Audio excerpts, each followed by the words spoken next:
Okay, let's open the Carroll County Commissioners' weekly meeting of October 17th. Would you join me in the Pledge of Allegiance?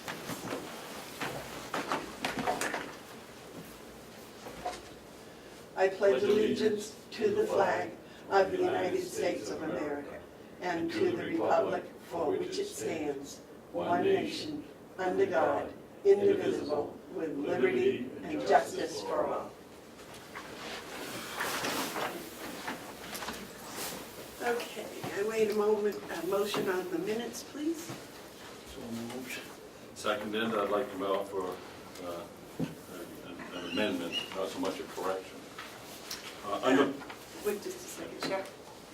I sent out the minutes to all of you, but I had left something out, so hopefully that's a new copy that has the vote for Lisa's books. I mean, shelter. Yes. Okay. Yes. Oh, wait a minute, it says it discussed it, wait a minute. No, That's what the first one said. No, this just said it was discussed. no, down here at the bottom, does it say there was motion? Oh, you're right. I stand corrected.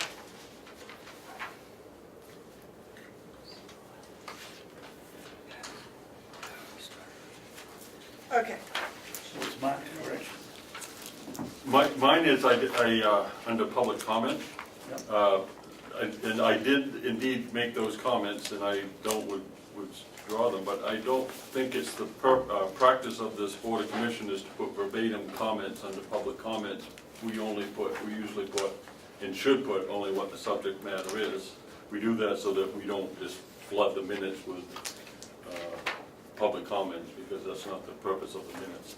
So I'd like to suggest a change under that, saying Mark Hounsel commented on his support of the county attorney and suggested a pay raise is needed for that office.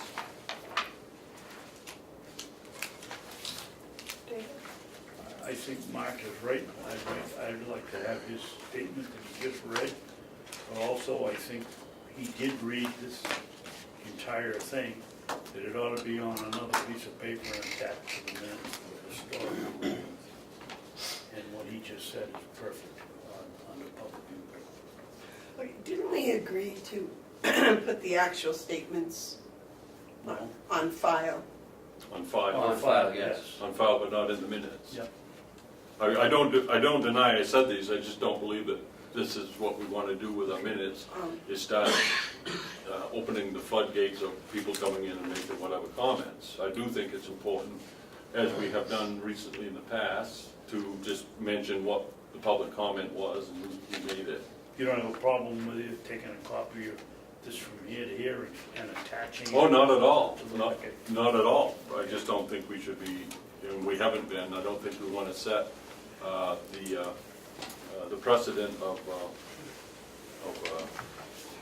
good public comments in the minutes. Can we put it on file like we did with the others? Please do. Is that all right? Yeah. Okay. Any other additions or corrections? Did you get what he wrote, Cheryl? Most of it, I'll get with them later. Okay.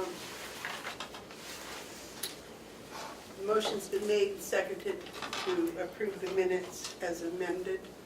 So, no, we don't have a motion to approve them as amended. You do that. Okay.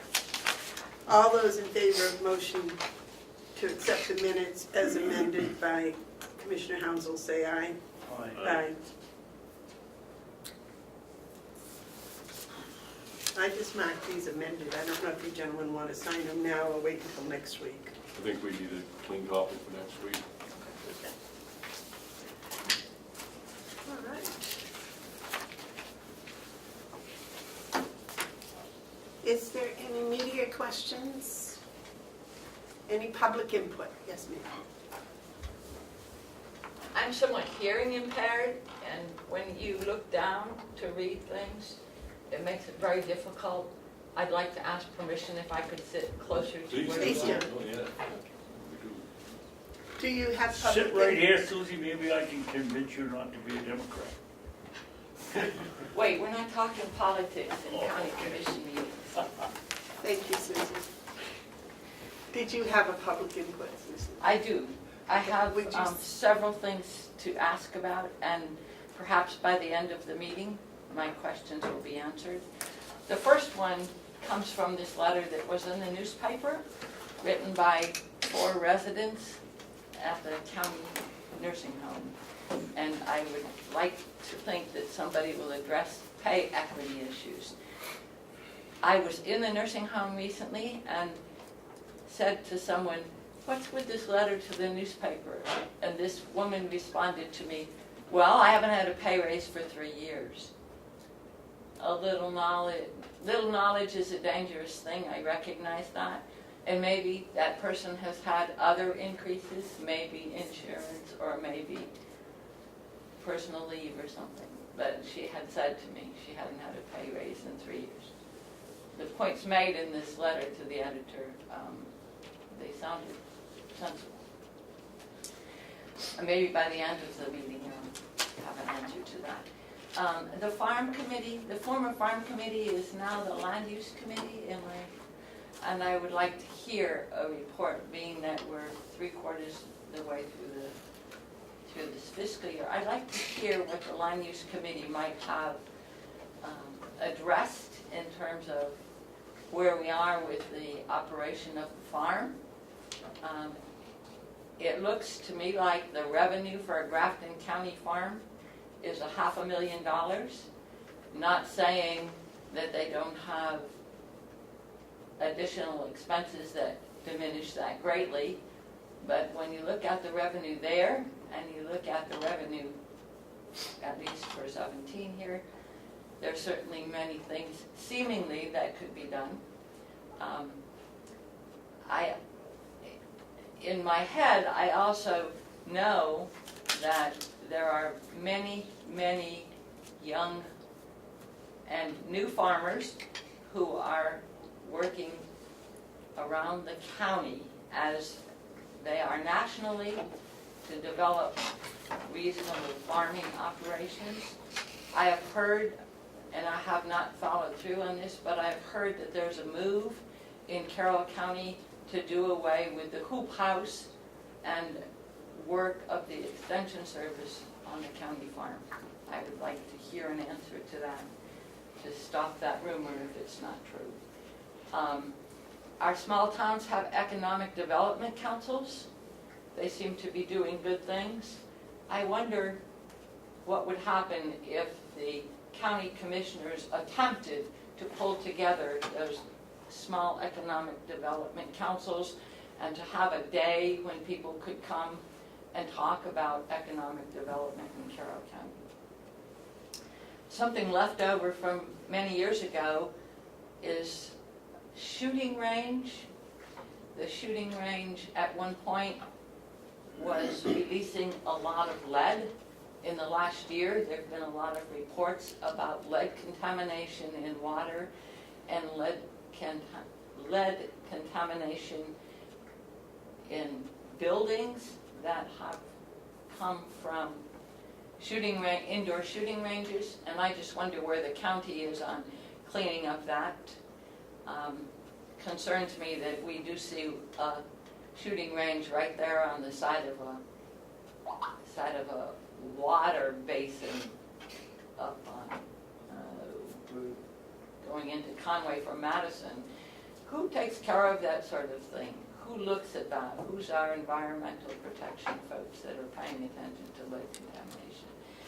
And I guess lastly, I just have to say thank you to the newspapers and government oversight for doing such a wonderful job in attempting to keep people informed.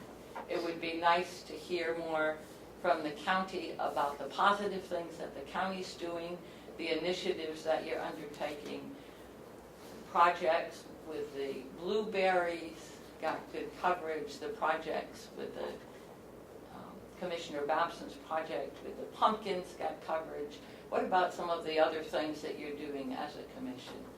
Recognizing that you don't have full control over the budget and you are stymied and constrained sometimes by what happens in the county delegation.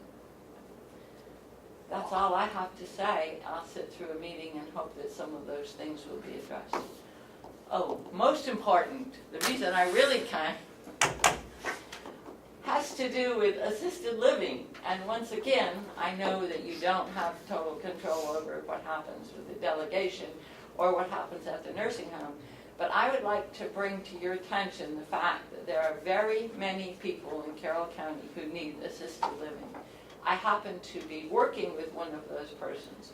There are 2 assisted living facilities in Carroll County that will accept Medicaid. One of them is in Center Ossipee, and it is neuro rehab.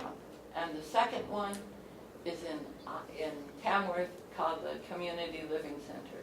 It disgusts me that we are indeed one of the oldest population in the state, and in fact New Hampshire is, when it comes to elders, we beat out Florida and Arizona.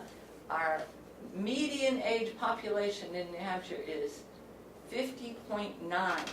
Nationally, it's 37.8, which says to me we need to do a whole lot more to support in-home care, or we need to find some places for these folks who are on Medicaid who can't safely live alone.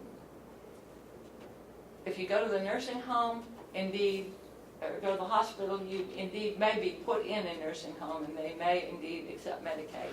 But if you're living out there in the boonies with no place to go and no money, and the no money part is equally important because of the folks that retired 30 years ago didn't get $1,500 a month to live on. The folks that retired 30 years ago, 20 years ago, many of those folks had no pension.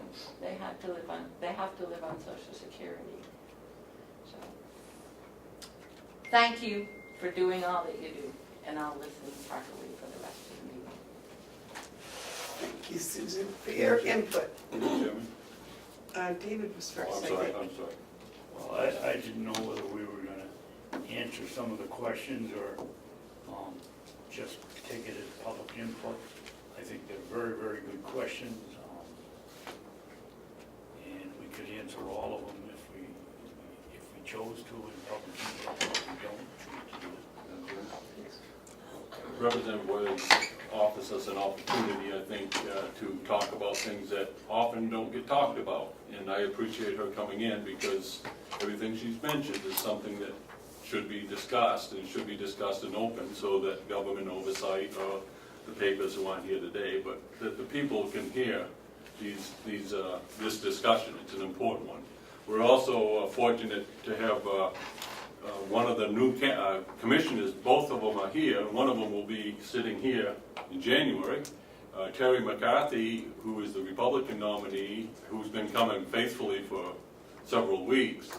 And today, our Democratic candidate Bert Weiss is here. So I think it's important for them also to hear this discussion and, public input. I would appreciate if they wanted to speak, that they would be able to. This is an important time in our process, and one of the things that are lost are issues. So I agree with Commissioner Babson. I think we should have a dialogue if you're agreeable to it. Okay, you had some answers for Susan? Well, the first thing I was going to talk about was the paper article about the inequality and how she hadn't had a raise. We have terrific employees over there at the nursing home, but for the life of me, I don't understand how they have the short memory that they have. They didn't get a raise because they didn't come in here 2 years ago with a counter offer. We had a contract signed by us and the nursing home, and the delegation voted it down and gave them till, I think it was August 1st to come in with a counter proposal, was it not? No, August 1st? we have to go back and renegotiate. Well, but they didn't come back in, and the delegation made it very clear if they didn't, they would not get a raise for that year, and they didn't come in, so. And this year, we passed it, they passed it, and the delegation finally passed it, but forgot to fund it, and now have, so they'll be getting their raise. So yes, there's some inequity there, and then trying to make it a more appealing place to work by giving some employees a boost to get them up to the market value. That's created some inequity, but we try to take care of that by giving the ones that were going to be passed a little more money, so they'd still be making more money than the beginner. And I think we've done a pretty good job in trying to solve that problem. I don't know where these people get the idea that it's nice, easy to blame us, but we've worked hard to try to get the employees in Mountain View substantial raises and a living wage. I do want to just clarify one thing. He's talking about the union, not the actual one-on-one employees, it's the union. And I do know that the LNA per diems just got their little boost a week ago. I think one of them told me she got hers. Mark, you got a comment? Yeah, I think it's important to point out that positive steps have been made. We haven't finished our way down the path, but to set the history of recent history more accurately, one of the four categories that commissioners have to do is labor relations. And in 2017, the union, for whatever reason, didn't come back with a vote of ratification, even though their negotiators ratified it, we had a tentative agreement. They never brought it back, and the time lapse when it became March 31st, and there was nothing we could put in the budget. So we missed that opportunity, and I would put that one on the union because they didn't follow through. Since then, the union has changed their personnel, their negotiator, and the one that we're working with now, a gentleman by the name of Chris Kilmer with ASME, is really good. He's a professional, he gets to the point, and he gets things done. The commissioners were able to negotiate two contracts successfully. The first one, when it was time for the delegation to vote, they didn't like it, so they didn't vote to fund it. So that put us back to the negotiating table, which we did, and it was fairly quick work. This came back and they approved it, but they forgot to vote to fund it. And so that was in July, and we had to wait until they met again in September, where they corrected their oversight and they funded it. And since that time, those union workers have received their retroactive pay in accordance with the negotiated contract. But the other side of it, as Commissioner Bouvard says, is with labor relations, is the non-union workers. There's quite a few of them. And it seems to be at the nursing home. Everyone else seems to be okay with the contracts, as far as I can tell, but there's certainly some serious things that have to be addressed there. As you probably know, we're in a critical nursing shortage. We just don't seem to be able to get the delegation's attention to this matter as something being urgent. Hopefully next year things will be a little bit different, and they'll start understanding the ramifications of having to go to per diem or to outside agencies and the cost associated with that. In fact, I think it would be quite easy to prove we're losing money by not addressing the issue up front. But that remains to be seen. But there has to be changes in the way that the delegation approaches their side of the job. I'm going to be careful not to make this meeting a political meeting, but there's an opportunity in November for people to make those changes, because without a change in both the commission, and I'm leaving, so there's a change coming there, and the delegation, I am not optimistic at all that things will improve for the employees. I just have one comment, if I could. Sure. We have some folks who are employees of the county who are not union members. Correct. The dietary people, the housekeeping people? No, No, Just the dietary no. people? RNs. the RNs and But are the dietary people Yes. and the Yes. housekeeping Well, people some. benefit from union contract? Yes, if they're full-time employees, but if they're per diem employees, they don't. And that seems to be a problem. And we have per diems in the sheriff's department as well. So we've been looking at the per diem problem because some per diems have not had any raise for quite a while. But they may only work 1 or 2 days a week, or maybe 1 or 2 days a month. So we're looking at that. That's another issue that we're looking at. As I said, the LNA per diems, that was addressed, and we've made a correction in that. So we're in a forward motion. But of course, politics moves slowly, government moves slowly, and it's never fast enough. And I would like to have it faster. But as it's been pointed out to me by politicians, it goes slowly for a reason, so errors aren't made. Ali, have we answered your question on that? Again, I recognize the importance of going to delegation meetings and reminding the delegation that this is a 24/7 operation at the county. And to have part-time, temporary, per diems is very difficult. And every place in the area is looking for help. And every time we have to train somebody new, it costs us more money. So let's get fair, let's be fair and sensible and use our good common sense when we're deciding issues like that. Thank you. David, you have another comment? No, I thought the next issue was the land committee and the hoop house.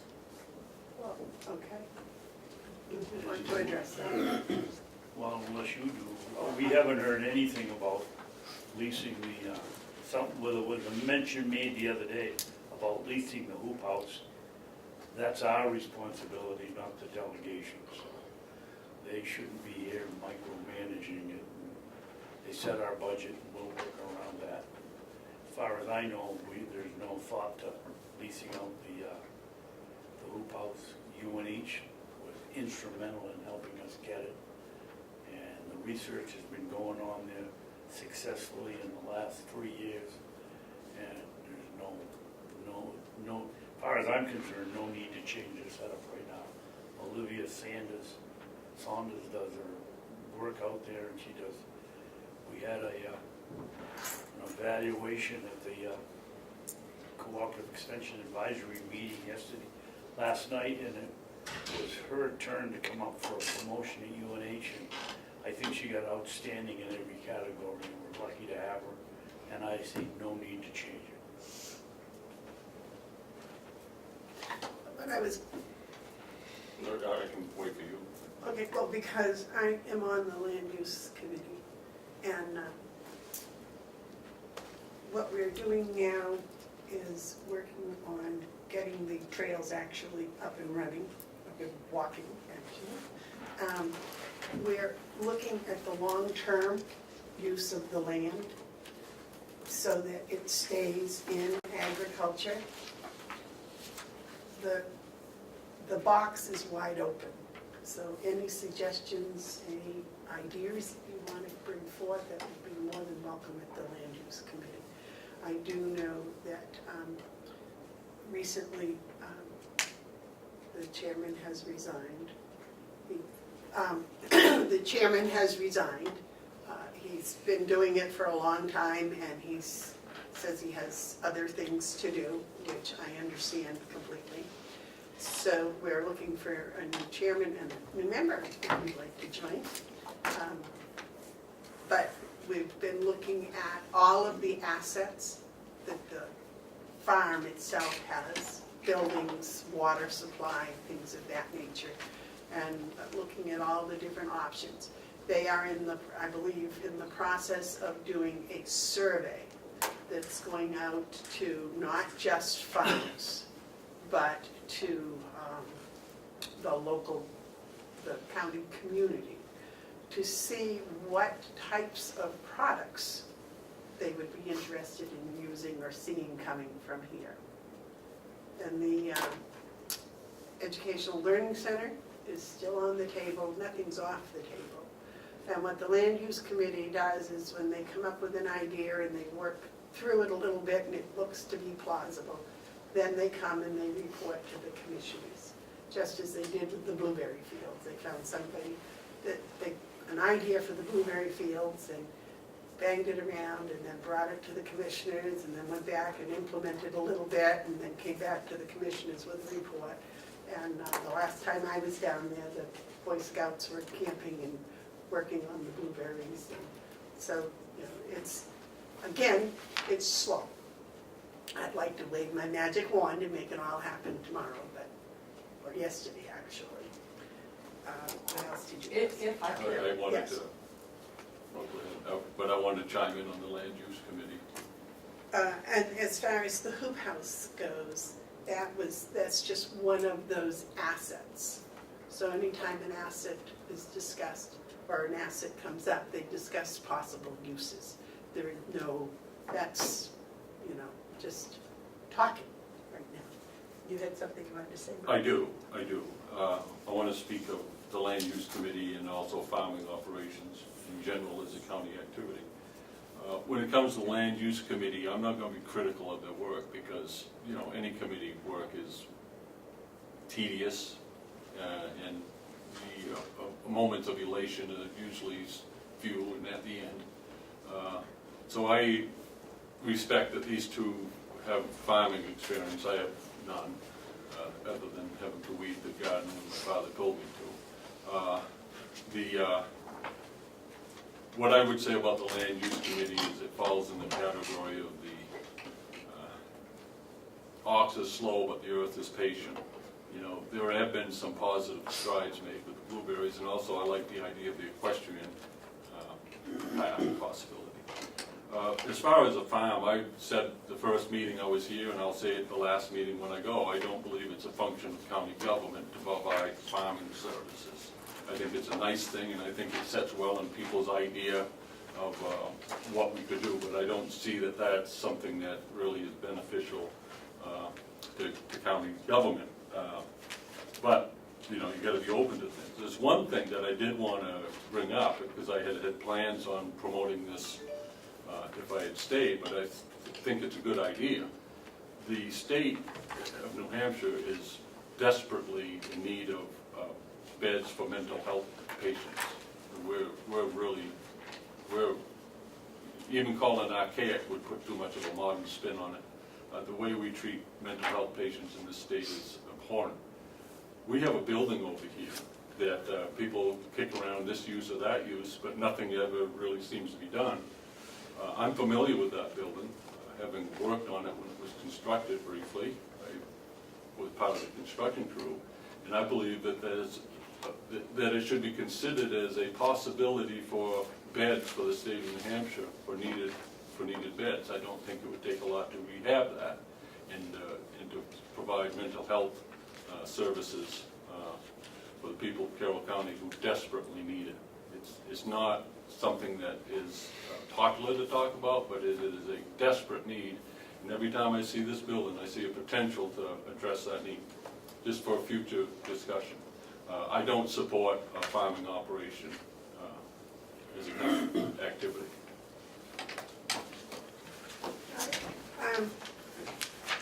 I think your suggestion about the development councils possibly having a meeting here where everyone could come and attend, I will look into that. That sounds very helpful. I have no idea about the lead contamination. Do you, Ken? No, ma'am. So that's something I will follow. I personally will go and ask the sheriff, because I do know they spend a lot of money, the sheriff and the jail, on ammunition for targeting. Do you know anything about the lead contamination, sir? Jason? Lead contamination? At shooting range. At the shooting range? Okay, so I will follow. David? And that's Jason a question. Sure. Jason, I thought several years ago we changed the configuration of the shooting range so that the bullets were deflected into retrievable piece of apparatus. I've never been there, so I don't know. I don't know. Don't you shoot over there?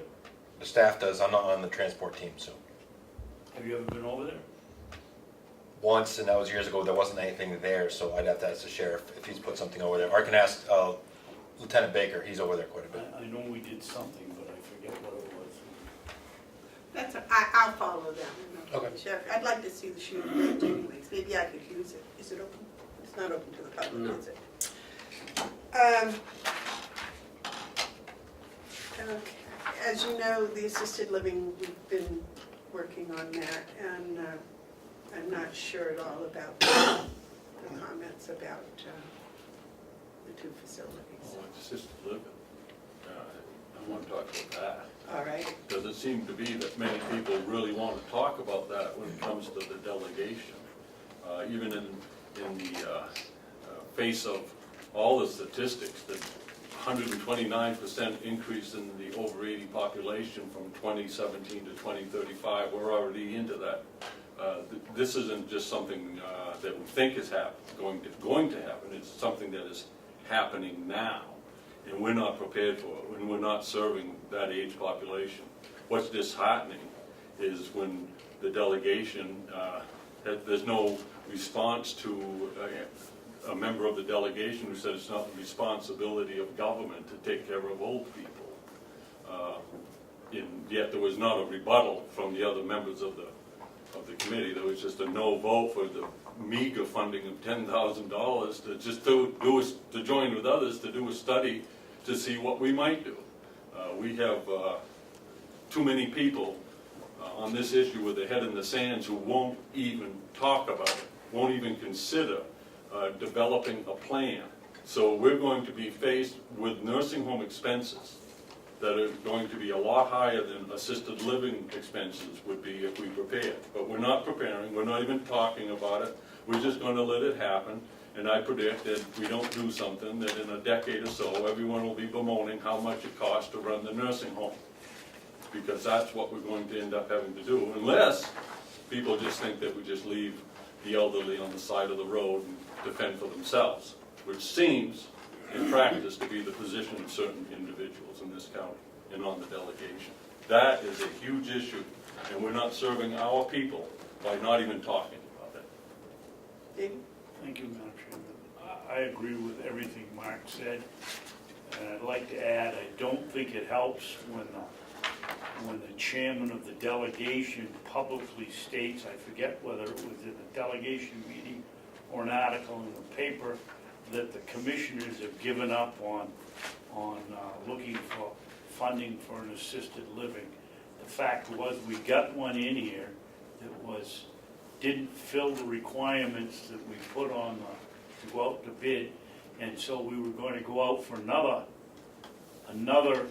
opportunity to say, the lady said she'd do it again for us and change what she was going to bid, and as I recall, the delegation took the money out of the budget. Yep, they did. Just one. Thank you so much for addressing all of these things, and I'll try to catch up with you personally to continue on, although it's hard to talk to somebody because of the Freedom of Information law. But I need to say, we do have a paralysis of analysis situation for sure.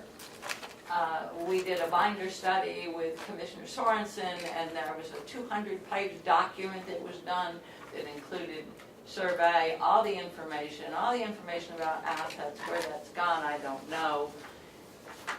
The paralysis of analysis comes up again when we talk about the old nursing home.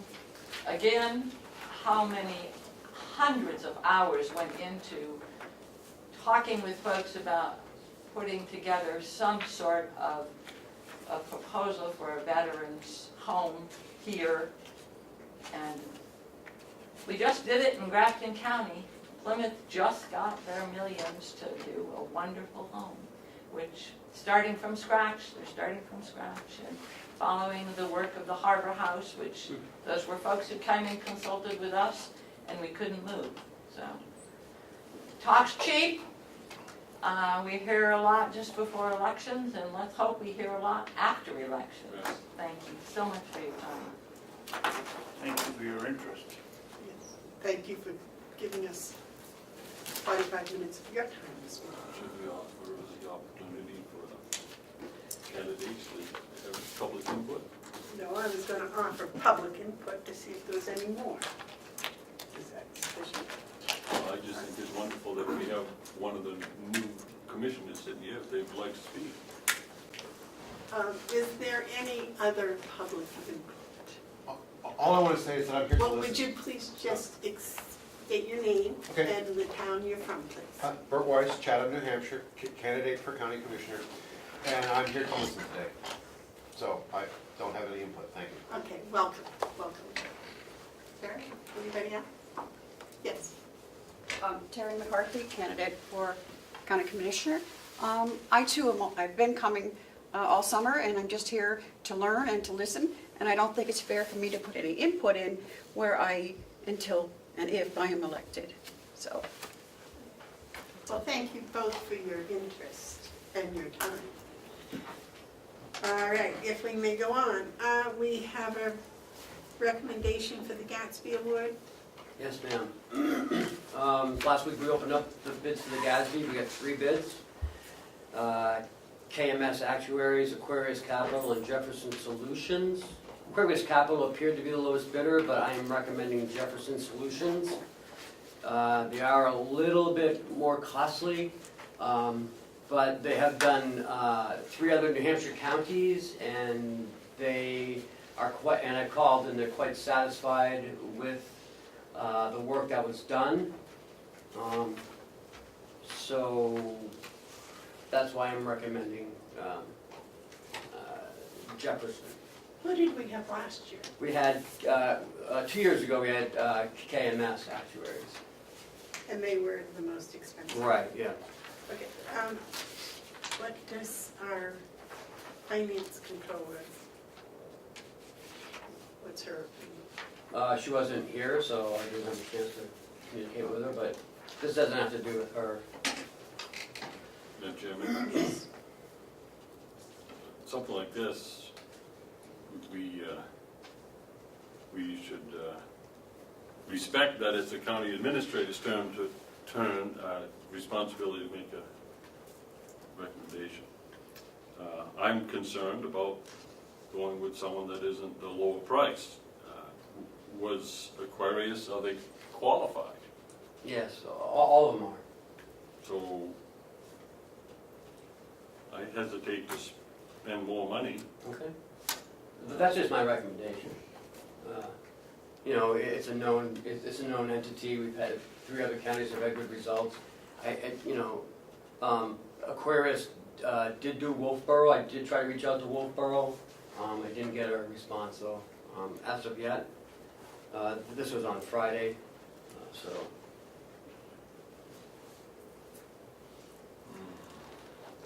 Madam Chairman, Yes, sir.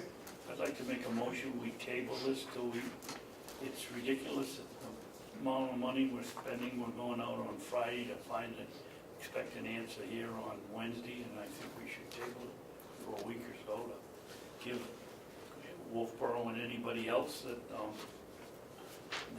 got the bid or wants to bid a chance to get it in here. I second the motion to table. I'm Okay. sorry, but they can't send any bids in, so I don't know. What do you mean they can't send me a bid? You said that they. Motion is the table not for discussion. And it's been seconded. Call the question. Is there a time limit on this? No, I mean, we can go another week. All right, motion's been made and seconded to table. All in favor, say aye. Aye. Aye.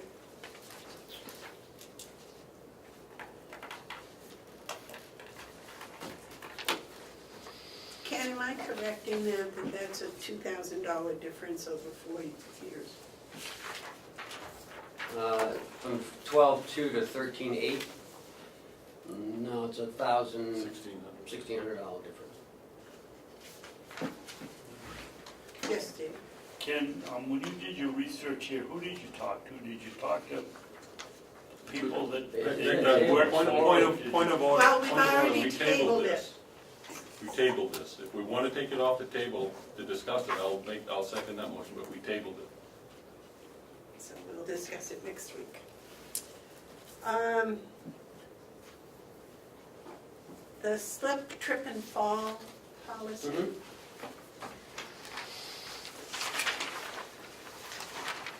Madam Chairman, I think we've got a rhythm going pretty good, but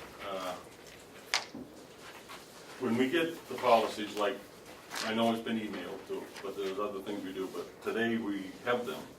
I think once we get them, we ought to have a week before we act on them, because, just to be honest with you, I haven't had the chance to read any of these that we got today. I did prepare for the ones that we had last week, for the job description review. But, I don't know, unless we're just rubber stamping it for the process, I haven't had a chance to review any of these. I believe we got them last Friday. Like I say, for whatever reason, I haven't had a chance to review them. David?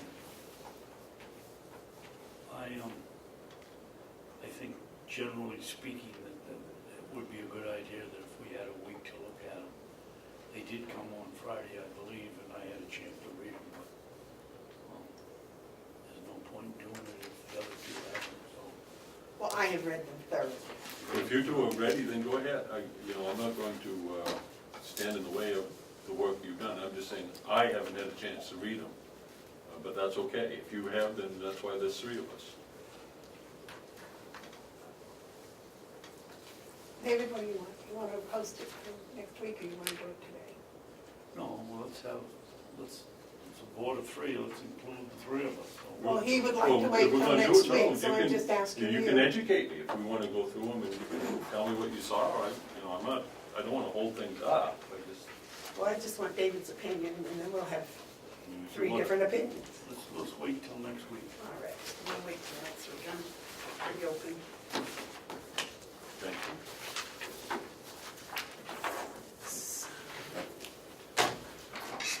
So that included, all right. So now the next thing is a vehicle swap. Ken, you want to clarify us on that, please? Sure. On every Monday, Jason, Howie, and I always meet to discuss the week before and this week, what's going on, so we're all up to date on everything.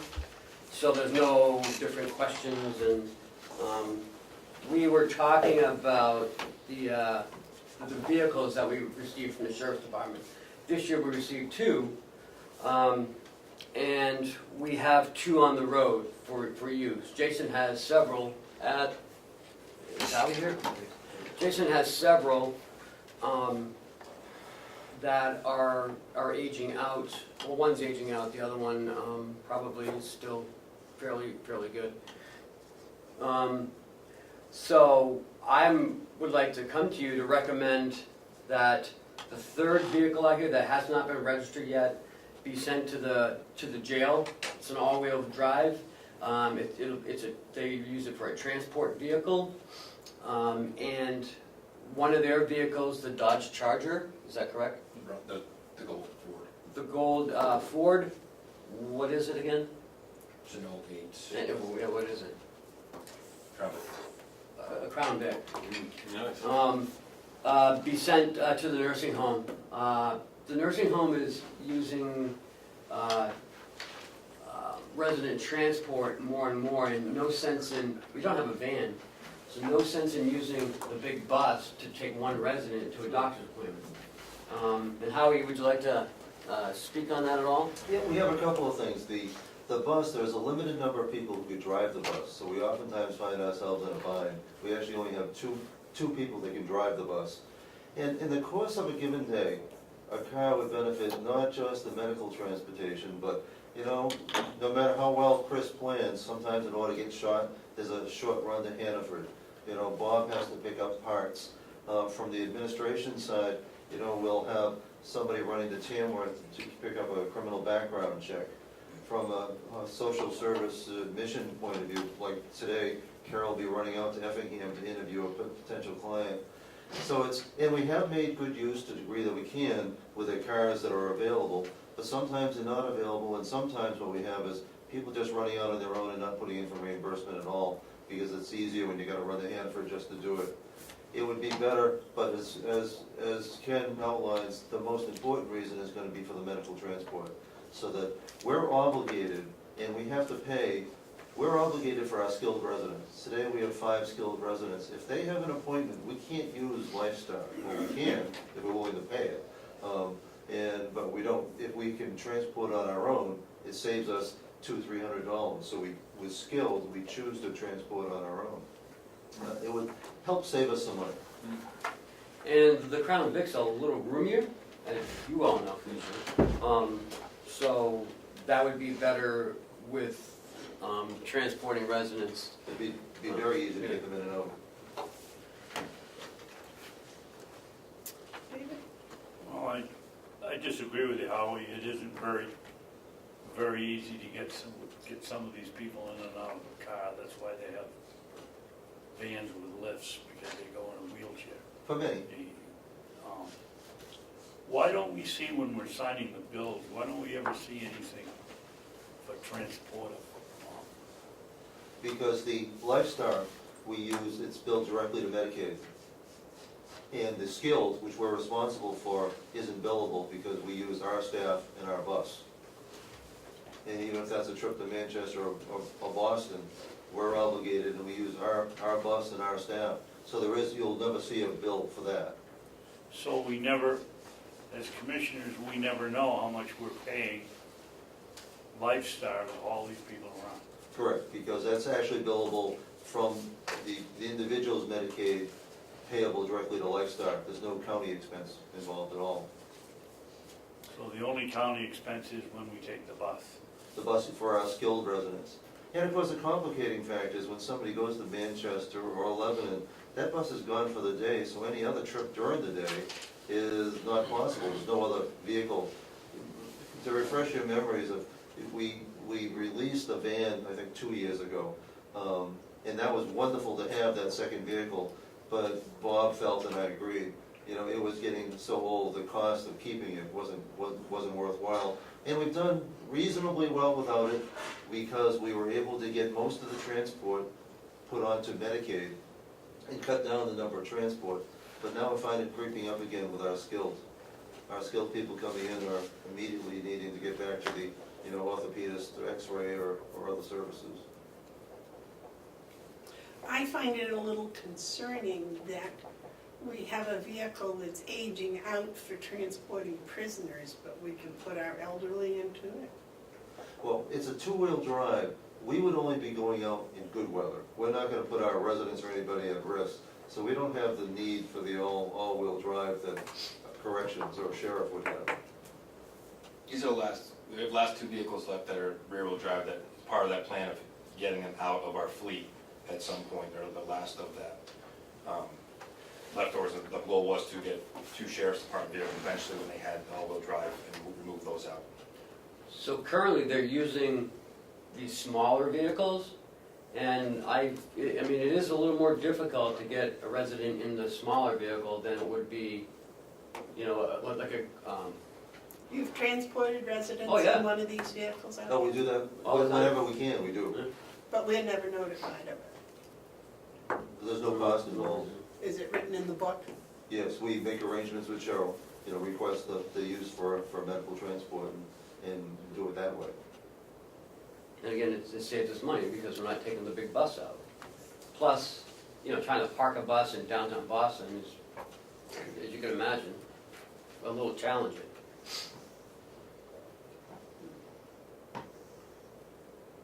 So what is exactly the proposal there? To give Jason that smaller vehicle that's out back that's not To registered, get rid of the gold? and give the gold one to the nursing home for utilizing transports and whatever else they use it for. Why don't we just put the Grand Vic, the Crown Vic, excuse me, out here in our 3 fleet and let people sign up for it like he's been doing right along?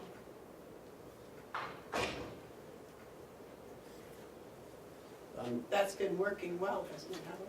It has, I mean, it'd be more convenient. That would be the signature advantage of having it next door would be for the routine trips, it'd be that much easier. But it would still be a plus having another car in the. Right, we'd have 3 available, so 9 times out of 10, it would be available for anyone. But we would, if one person driving, we would assign the smaller vehicles, of course. It'd be less gas. It wouldn't be exclusive to the nursing home. Right. I mean, should there be a need, another vehicle be down, or whether it's the attorney or administration or anybody else needing it, it would certainly be available for countywide use as well. And it might be more comfortable for us to take it when we go out. I'm thinking the back seat might have more room in it. Since that's where I end up seated. Like driving Miss Daisy, yes, sir. Let me ask Howard a question. Certainly. Howard, do you have any idea what we're spending annually for transportation, repair, and service on any one of your vehicles over I think right now Bob is carrying $6,000 for vehicle maintenance. So we would have to increase that line if we had primary responsibility for a vehicle. See, I don't like, putting it out here and it's part of the commissioner's office and people, take it as needed is, I think, great because then everyone feels that it's there for them to use. I think if it's assigned to the jail, nobody goes over and asks Jason for his extra car. Okay. And it's the same way, if it's assigned to the nursing home, I think less people are gonna wanna go to the nursing home and request it if they need it. Yes, Jason? Mine has blue lights and radios too, so nobody's coming over and borrowing it. It So, might be fun to take a trip to Concord with. so to answer Commissioner Babson's question, Bob has $4,000 in his vehicle expense. And so far, as of the end, September 26th, he spent $2,500. That was the van. No, that's the bus. That wasn't work on the van. We haven't had the van for a couple of years. No, I meant the laundry van. No. The No. bus truck. Did you That was have in work done capital. on that? Yeah, but that came out of the whole capital price. Oh, okay. Madam Chair, the only other consideration you might want to have is for cost accounting. If it's primarily at the nursing home, it becomes part of the nursing home budget for its maintenance. If it's here, it's somewhere else, and that's, it's gonna cost the same, but sometimes you wanna put things where the costs are to keep it in line. But that's, it's still gonna cost the same to maintain, whether it's at the nursing home or here. But if it's at the nursing home, it would get charged out to the nursing home budget as opposed to the county budget. Well, I'd like to look at the book and see how often, how many times a week you actually transport and the usage of it. David? No, I think you're right. My gut feeling is to have the car, I don't care what you call it, assigned to here or whatever, but be under the administrative office control rather than sitting over at the nursing home and it doesn't get used because it's the nursing home car and if somebody else wants to use it, I just think if everybody could come in here, that was the idea of getting the cars originally. Anybody that wants it or needs it could come over here and get it. And that's been very successful, I believe. I believe that was Ken's idea. Oh, And, yeah, it comes out here. and it's been very financially successful and getting better all the time, I believe.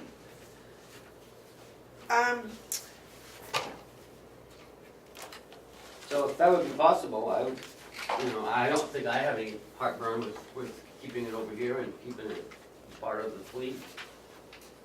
Well, and we can actually park it on this side of the building if that would make it easier for your people when they come over to get it. That would- Parking out here terribly crowded, it's not anymore, is it? No. No, so we could leave it. What do you think, sir? I think that it's working fine with the policy, have it out back, and when you need it, call Cheryl will fill out the paperwork and do it. I don't think you need to go through a big rigmarole of creating a different thing, transferring from one department to the other. They all belong to the county, and if you need a car, we got one, take it. Keep costs down. You know, our responsibility is to make sure that things get done for the least amount of money. And it doesn't seem like we need to change much at all. Just put it in the fleet and let the process that we have in place work. Oh, I like that phrase, our fleet. Yeah. that's what it is. Ken's fleet, yes, Dave. I'll make a motion that we take a third vehicle, or have a third vehicle for use for any department on the complex, and it be kept under the administrator's control. Second. Okay, the motion's been made and seconded. Is there any more discussion? All those in favor? Aye. Okay, the next one is the table job description reviews for the DPW. Will, I think that's what you're here for. You would come up and join Susan and, You have three of them. yes. Huh? I don't know, we have time. I think we need to talk about Kevin's position that might be. Yeah, we'll put your hand on.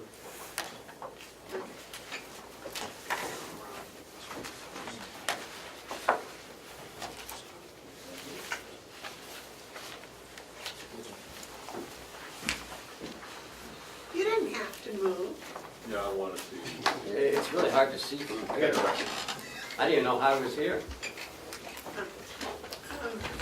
Which one shall we do first? I got Kevin's on top. I think that's one you're interested in too. That would be, Part-time maintenance coordinator? well, yes, I have two here. I guess one was worked on last week, the week before last, and then now it's called part-time maintenance coordinator. Is that correct? Yes. On the right-hand side, it has a date of October 3rd. Yes. All right. Yes. Can we take about a 2-minute recess, because I thought it was in the packet, and it's in that. The recess, good. Okay, we'll take a 5-minute recess. You have a key? You want me to go get it for you? Yeah, it is mine. Well, thanks, man. It's that. Someone from within the agricultural And commission, that way when. one of the communities, so that it was community agricultural commission, people who know the language. Yep, exactly. Yep, makes sense. Anyone you know, have them contact me. I'll let you know that. Which one we gotta do? Kevin's first because that's the one Which that, one is that? that is the, Part-time maintenance coordinator. I've got a suggestion. We'll talk more. do we have two dates on it? Okay, recess is over. We're going to start with the part-time maintenance coordinator's job description. Mark, I think you had something you wanted to say about that? I do, thank you, Madam Chairman. I think everything's fine in here. I think the job description talks about what we want this position to do. But I think that we need to line it up with the budget, the breakdown of departments. So knowing that this part-time maintenance coordinator serves both DPW and the House of Corrections, it is necessary for budget reasons that he's be paid through the House of Corrections department. So I would propose that the department up on the top right, which says DPW, be changed to House of Corrections or jail, whatever term you would have. And the only other change I would propose is to line that up, that under the direct supervision of the superintendent of the House of Corrections or his designee. which allows Jason and Will to work together based on what the county needs, and it also is true to the budget. All right, well, I was thinking the only thing that really needs to be in this whole description is number 8.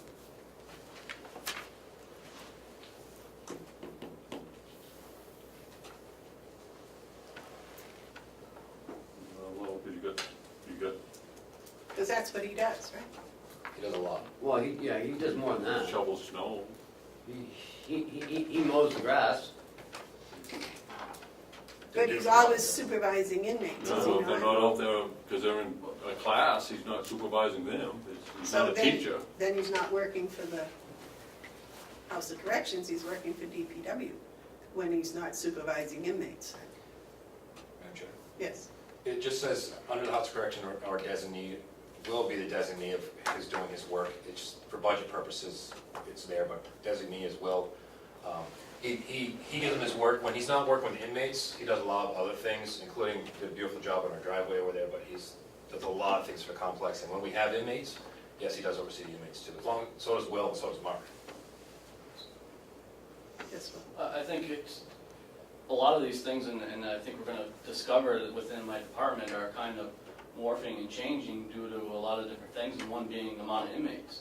I mean, we've kind of averaged mostly 2 inmates this summer, for the most part. So, just like Jason said, you know, let's say Mark needs to go deliver hay or something, so he takes 2 inmates to do that. Well, I'm not just gonna tell Kevin he doesn't have a job today or whatever. I send him on another task, and he's got the skills to do some of these other tasks, which come in real handy. So I think that's where Jason was going with it. We've kind of, you know, that position doesn't just supervise anymore. It kind of does some other things because we don't have enough to just supervise all the time. well, Well, I think the primary functions includes number 8, but I think it includes the other 9, and then also the secondary function. My recommendation, my desire, if you will, to change this department to House of Corrections is that's where he's being paid from. This job is being paid from the Department of House of Corrections. And so to put it in the Department of Public Works skews the budget. It's not what we're supposed to do. It actually equates to a transfer of one function to another, and you know, you're on slippery slope there. I think the function is fine. I think the job is fine. I know Kevin's really quite busy doing a lot of things for the county. So my suggestion is just to make sure that the budget lines up with the activities, and this position is being paid through corrections, and so the position should be assigned to corrections. If that's not going to happen, then I have to ask the question, where in the Department of Public Works do you have the money to pay for this position? And if you don't have that money to pay for this position, then we shouldn't have filled it. David? I have a different take on this job description. I can't imagine us having a part-time maintenance coordinator who's responsible for the firewood, responsible for hay operations, responsible for lawn care, that one might fall into the category, and the trash. I think though all of those are ultimately the responsibility of the head of DPW. Madam Chairman? I don't disagree with what Commissioner Babson says at all. What I'm pointing out is there's no money in the DPW budget to pay for them. It's in the House of Correction budget. And so to be true to the budget, this position needs to be part of that organization, that department. To do otherwise is to ignore the budget. And I don't think, I know what to think. I know that that's not a good practice. David? The other option is to go back the way it was several years ago, where the individual watching the inmates was paid by DPW. We changed that because, as I recall, the delegation in their wisdom had cut out a worker in the department, and the only way we could do it was to reassign it to, or reassign the individual to Jason. Isn't that right? And then how it came about. And I think we need to stay true to that. And that's why this budget, this should be paid for by the budget that the money was assigned to. We need to stay true to what you just said, and by paying, putting this in DPW, we're ignoring that parameter that the delegation put on at that time, and exists till this day. We don't have money in the DPW budget for this position. We do have it in the House of Corrections. Except this new worker is doing, where the other one tended to watch the inmates more than doing work, this one is doing work as well as watching the inmates. If we were talking about making it right all the way through with, with authority the delegation gave us, I would say should be a position in the Department of Public Works. But we don't have that, option. And so I hope the next commissions will fight to put things in the right order. But in the meantime, we have to be true to the budget, or else you'll have trouble explaining yourself to the delegation in March. So the big question here seems to be whether this department should be House of Corrections or DPW. I would say so. I believe it should be House of Correction for budget reasons. I believe it should be DPW if we could. David? Well, it comes down to where he's being paid from, basically. And if we were to move the funds from this individual into DPW, that would solve the problem. You think you could get a transfer approved by the delegation for that? To create a position that isn't there? Depends what they ate for breakfast, I guess. They're nuts. May I make a suggestion that we table this until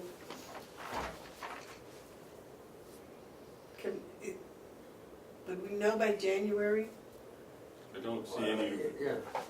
why you want to wait until I'm gone? No, This is no, I something was in front of waiting us. It's a until we simple question. had the budget. No, I, No, We this worked is on the now, budget. we're working on this Right, budget. I mean- This is this budget, this isn't next year's budget. right. I suggest we do with, what the commissioner recommended, in the jail, under direct superintendent or the superintendent or his designee, because that's currently where it is. Right. If we want to put it in the budget for next year, then let's do that, but work And on then this next year. change this next year. Right. Right, but we're talking about what we're doing this year. Right. What we're doing this year is we're paying someone from the Department of Corrections budget, and it should be reflected in the job description. Because he's watching the inmates, that's what he does. Number 8, yes, there we are, back in the full circle. So I would like to see us do that. Yeah, that makes sense. Is that okay. Is there anything else on here that, Do you need a motion to, well, that's the only thing we've talked about changing. I was wondering if there's anything else that needs to be changed on here. What about the responsibilities? I mean, is the person watching the inmate gonna be responsible for hay operations? But it says as assigned. Doesn't say he's out there haying. He's just stacking, or he may be delivering with inmates. He's No. taking the responsibility because it's been assigned to him. So when you guys assign me a responsibility, I'm responsible for that. So instead of just watching them do it, if it's necessary, he can pick up a bale and put it on the trailer or truck, or participate in the activity. you want to? Does that sound all right? Sure. Okay, so, anything else, David? Okay. So all those, all right, now I need the motion to approve the Department of House of Correction change, and that's the only one, right? In the superintendent of the House of Correction or his designee in the first sentence, under primary purpose. under the direct supervision of the superintendent of the House of Corrections or his designee.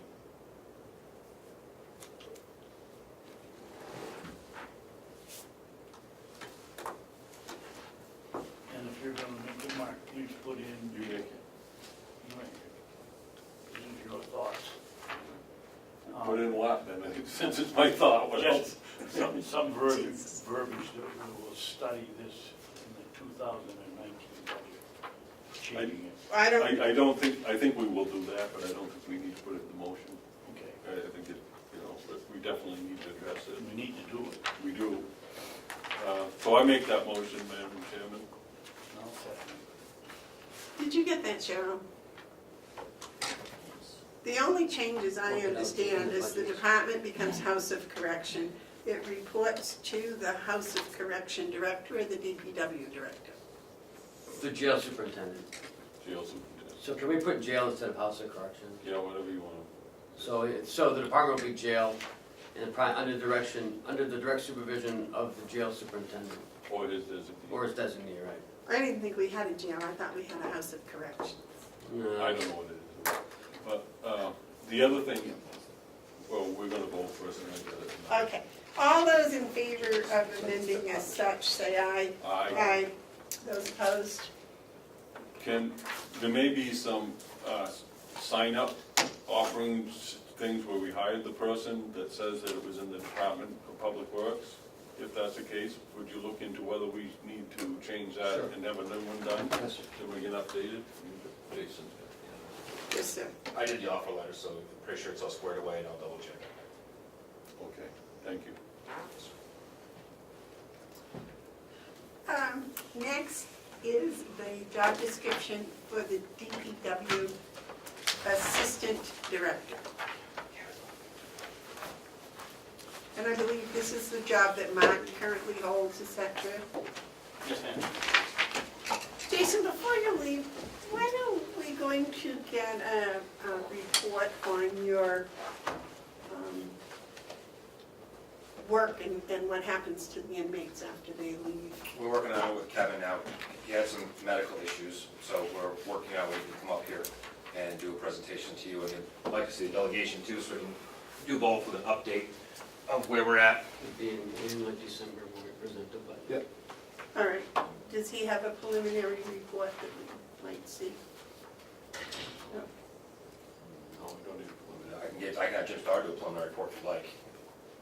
Okay. All right, that would be interesting to find out before we start too far into the budget. All right, thank you. Yes, Mark? Yeah, you guys were going to, you and Ken were going to come up with a drawing, a designating no distance. Yeah, we haven't got to that yet. All right. Sorry. Just We will. get to it before I leave. It is in the back of our head. Yes, sir. Find out if they use lead shot when they shoot geese, would you? Instead of steel pellets. I think they use steel pellets now. Okay, next is the DPW Assistant Director. Madam Chairman, I looked at this, I see I couldn't find anything that stood out to me. The updated 10-3 one. David, did you have any comments on that Yeah. one? Yes, sir. It's beyond me why we even need these Okay, things. thanks. That's me. You have a job and you do it, and you do it to the best of your ability, or they don't work here. Number 10, why do we need to put that in? Wouldn't any level thinking individual report equipment malfunctions or breakdowns of effective equipment and all unsafe or hazardous conditions to the DPW director as soon as possible? Why do you need that? So say something breaks and he just leaves it. Someone goes out and, operates the wood processor. And he saw that like the belt was cracked, but he said, I'm not gonna worry about it today. And waits like a week, and then someone goes out to start it up and the thing slaps and hits the individual. Well, it's not in my job description. I didn't think I had to even report it. So this way we can hold people accountable. Hey, it's in your job description, you didn't report it, bang. I guess I'm old fashioned, I would, in your scenario, I would have held him responsible whether it was on the paper or not. You know, Mark? when Commissioner Babson said his first piece, I say, right on, David. You know, if someone doesn't know enough to report a bad piece of equipment, they ought to be fired. But also knowing that the least little exclusion in a job Be a lawyer's description delight. is a lawyer's delight. And we could be paying thousands of dollars out if we didn't have one little, what looks like a foolish statement. But Ken's rationale is unfortunately how we have to look at it. We gotta protect the county from frivolous lawsuits, because you never know what Yahoo is gonna bring one on. Did you say what type of Yeah. lawsuit? No. Frivolous, Oh, frivolous lawsuit. any type of frivolous lawsuit. They can pop up anywhere, and we gotta protect the county from it. All right, are there any other additions or corrections on this? Review no change. Make a motion, please. Review no change, 10 as of today's date. 10/17. You need a second. Did you second that? Yep. All those in favor of the motion, say aye. Aye. The last one is DPW Director. And I must say, I don't care how much you write down or how much you don't write down, you're never gonna cover everything that Will does, because it's gonna be a volume. Yes, sir. I have come to, in my short time here, to come to really appreciate the value and the work that Will DeWitt does for the county. This is a huge complex. We all know it's around 900 acres. There's all kinds of different buildings and grounds to keep, and the snow comes, it's just an unbelievable amount of work, Will, and I want to thank you. Not only are you capable in your job, you are quite adept at keeping your head down against unfair approaches and reproaches. So thank you, and you're doing a good job, and I just hope that you can get more help. Thank you, sir. I'll second that. Okay, are there any additions, corrections, or changes to this job description? Move, review no change as of today.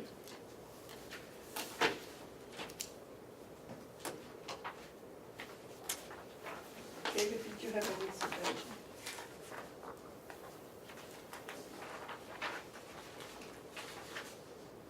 I would like to see someone that worked in here about the high town. We're gonna need new plastic on it. I don't wanna see it go out for rent to somebody, the lease, and that we're not gonna care about it. I don't think that goes in a job description, though. Well, I think number 2 covers the whole thing anyways, yes. I was just gonna point out, Commissioner Babson, number 8 says oversees any vegetable gardening activities. So if we're growing vegetables, assumingly like we do, I guess we could change the flowers, but if we're growing those in the high tunnel, that would say that, oh yeah, even if we leased it out, I'd be still communicating with the people. Like your pumpkin patch. You know. Okay. Would you like the second, Commissioner? I'll second it. Okay. Motion's been made and seconded to review with no change. All those in favor, say aye. I So these old ones are no longer valid. The Just the seasonal October count. 3rd ones, are the ones we Right. voted on. Okay. Do you need those, a motion to discontinue those? No, I think these take the place of that. Okay, all right. Those are updated. Okay. Will, is there anything you want to share with us before you leave? I don't think so. Unless you had any questions for me? No? No snow in the future, I checked the next Where? 3 weeks, no freezing rain, no Anything snow. from the water tank people? Yes, they won't patch it. I'm going to a conference next week and I'm hoping to see if there's some other companies out there I could get a hold of for that. Well, you got a leak? Well, go ahead, Tom. We don't have a leak in the water tank, but we had our, if you recall, we had the inspection done, and The scuba, yes, Yeah. yes, sir. So they came back with some recommendations of some repairs that need to be done on the tank. So I'm looking, I don't feel comfortable with some of the things that need to be done, considering we're working with potable water at the same time. I think we need a specialist in that area to do those kinds of things. sure. So I was given a company's name, and I've been communicating with them for almost 2 months. But they want part of what they do is tank repair and sealing. So they have this fancy seal coat stuff they spray in there after they do their repairs, and it has everything nice and smooth. And that came back at, $150,000 to have this done. And they would have to have the tank dry for 5 or 6 days and all kinds of things that would go with it. That's kind of unfeasible for us at this point, just to have these repairs done. So I've been trying to get him to say, well, you just fix these few little repairs, and he just finally got back to me this week saying, no, we won't do that because we can't warranty it, and if it has sharp edges, those are gonna fail, and we don't wanna touch it, basically. So that's kind of where I let Ken know about last week. I hadn't heard back from the guy, I just heard back from the guy. Next week I'm going to a water conference where there's a lot of dealers for different things, and I'm hoping to find another one there maybe, that I could, and then there'll be some other people I could talk to about another suggestion of a company that could come in to help make some of those repairs. Because if we have to do that, we have to drain that tank. We'll have to get a tanker truck up there just to hold the water, and I'm not sure if that's big enough for fire suppression in the village. So, I mean, we have a lot of planning to do, and $150,000 just so they can line it, we could build a whole new system for that. Did that include the repairs, Yes. Yeah, the 150,000? Yes, ma'am. but it's not, but it's not, Major repairs. They're minor repairs, really, in my opinion, I think. But it's the seal coat part that was the big expense with that.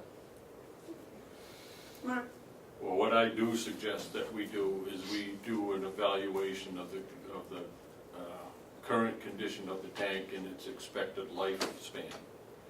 If it's demonstrating failure at this point, then there's an indication that it's going to have future failings.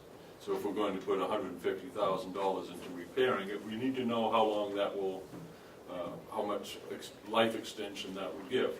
We also need to know what is its life expectancy now. The logistics of the work is its own set of problems, but I'm sure that if it needs to be done, it can be done to accommodate those needs. It will be expensive. So I think it's very important that this budget reflects an opportunity for the delegation to fund a study, an evaluation of the tank to see what course of action we should take. Because if you are correct and $150,000 seems excessive, say it's $100,000, that's still a lot of money. And so when you approach that type of money, you gotta kind of draw back and say, okay, what are we really looking for? Because it sounds to me like you've got in the future, maybe not so near future, but within 5-year future, maybe 5 to 10, you have a major capital project to consider. Or the county has a major capital project. So I would urge, and I will bring it up again as we prepare the budget, that we include a sufficient amount of money to do an evaluation so that the county can plan.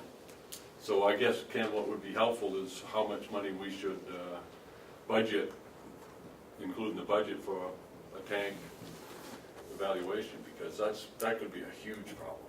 When they came and they cleaned the tank, did they do that? Did they give you an indication of the quality of the tank? They took pictures and they showed all the deficiencies, if you will, of what's wrong with the tank. They didn't necessarily tell me the life of the tank or any kind of questions that Commissioner House was asking, but they did take pictures and described where there's cracks or where there's, shortcomings on the tank that need to be addressed. Well, you might ask that company if they have some opinions they'd like to share. Cost free. I think the thing you do is you get some good information from the inspection, so that was money well spent, good deed well done.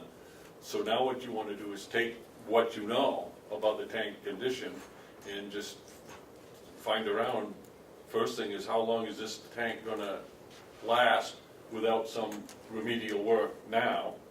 And if we do the remedial work that's needed, how long will the tank last then? And I would think the inspectors would probably be the first place to start. Well, they sent you the report, and so you're correct, go back to them, but you need to kind of expand it, maybe to include a An engineer. different opinion. Right. When you go to that company conference, I would think you'd have a lot of The first thing we need to. ideas. There'd be a lot of people there telling, We need a budget. what's going on. David, question? No, I would suggest that no matter what happens, we start a capital reserve fund in 2019 Yeah. for this, because we're gonna have to replace it somewhere along the line, and it's just a question of when. How much, where's that Halo going out yesterday too? We sent two out, That's huge. Yeah, 200, two loads of 150, so 300 went out. Oh, good. Okay. Anything else anybody put on? All right. And I sent you those, I texted you those numbers this morning, Commissioner Babson, that you requested from me. Okay. Next thing in the packet is I have a letter going back to the commissioner of DOT on the intersection improvements. Did you get a chance to read it? Who wrote that? I did. Very nice. Wrote it this morning here. That's why I didn't send it to you earlier. So there's some of It, It was the last thing in the packet.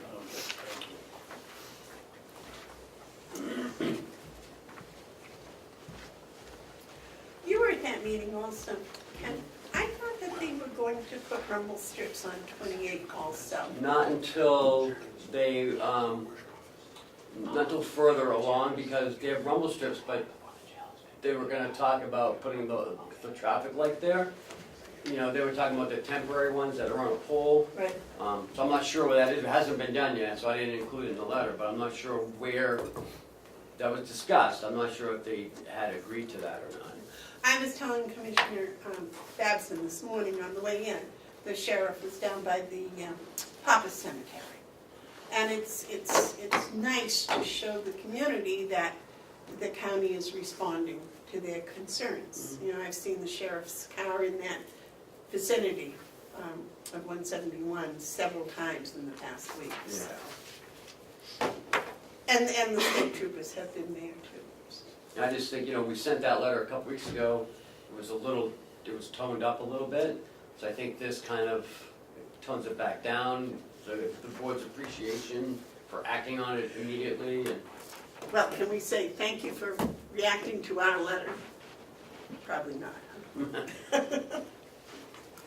Yes, sir. I appreciate the intent of this letter, and I appreciate that we're paying attention. But I'm not so sure that I'm in a position to thank them for what I consider to be a half-assed action, or excuse me, perfunctory effort. It was very clear that there needs to be four-way stop signs or lights there. And until they're there, I'm not signing any letter thanking the state for finally getting around to something they should have done 2 years ago. And I'm not stepping into the discussion about a roundabout. I don't. The people don't want that. Well, yeah, I understand, but I'm not, that, it isn't about that. It's about making that intersection safe. And, you know, the immediate safety is the thing. I'm not signing on to opposing a roundabout or supporting a roundabout at this time. I'm just not doing that. I also, again, am not going to thank them until they finish the job, and it was very clear that and in my opinion, it needs a four-way stop.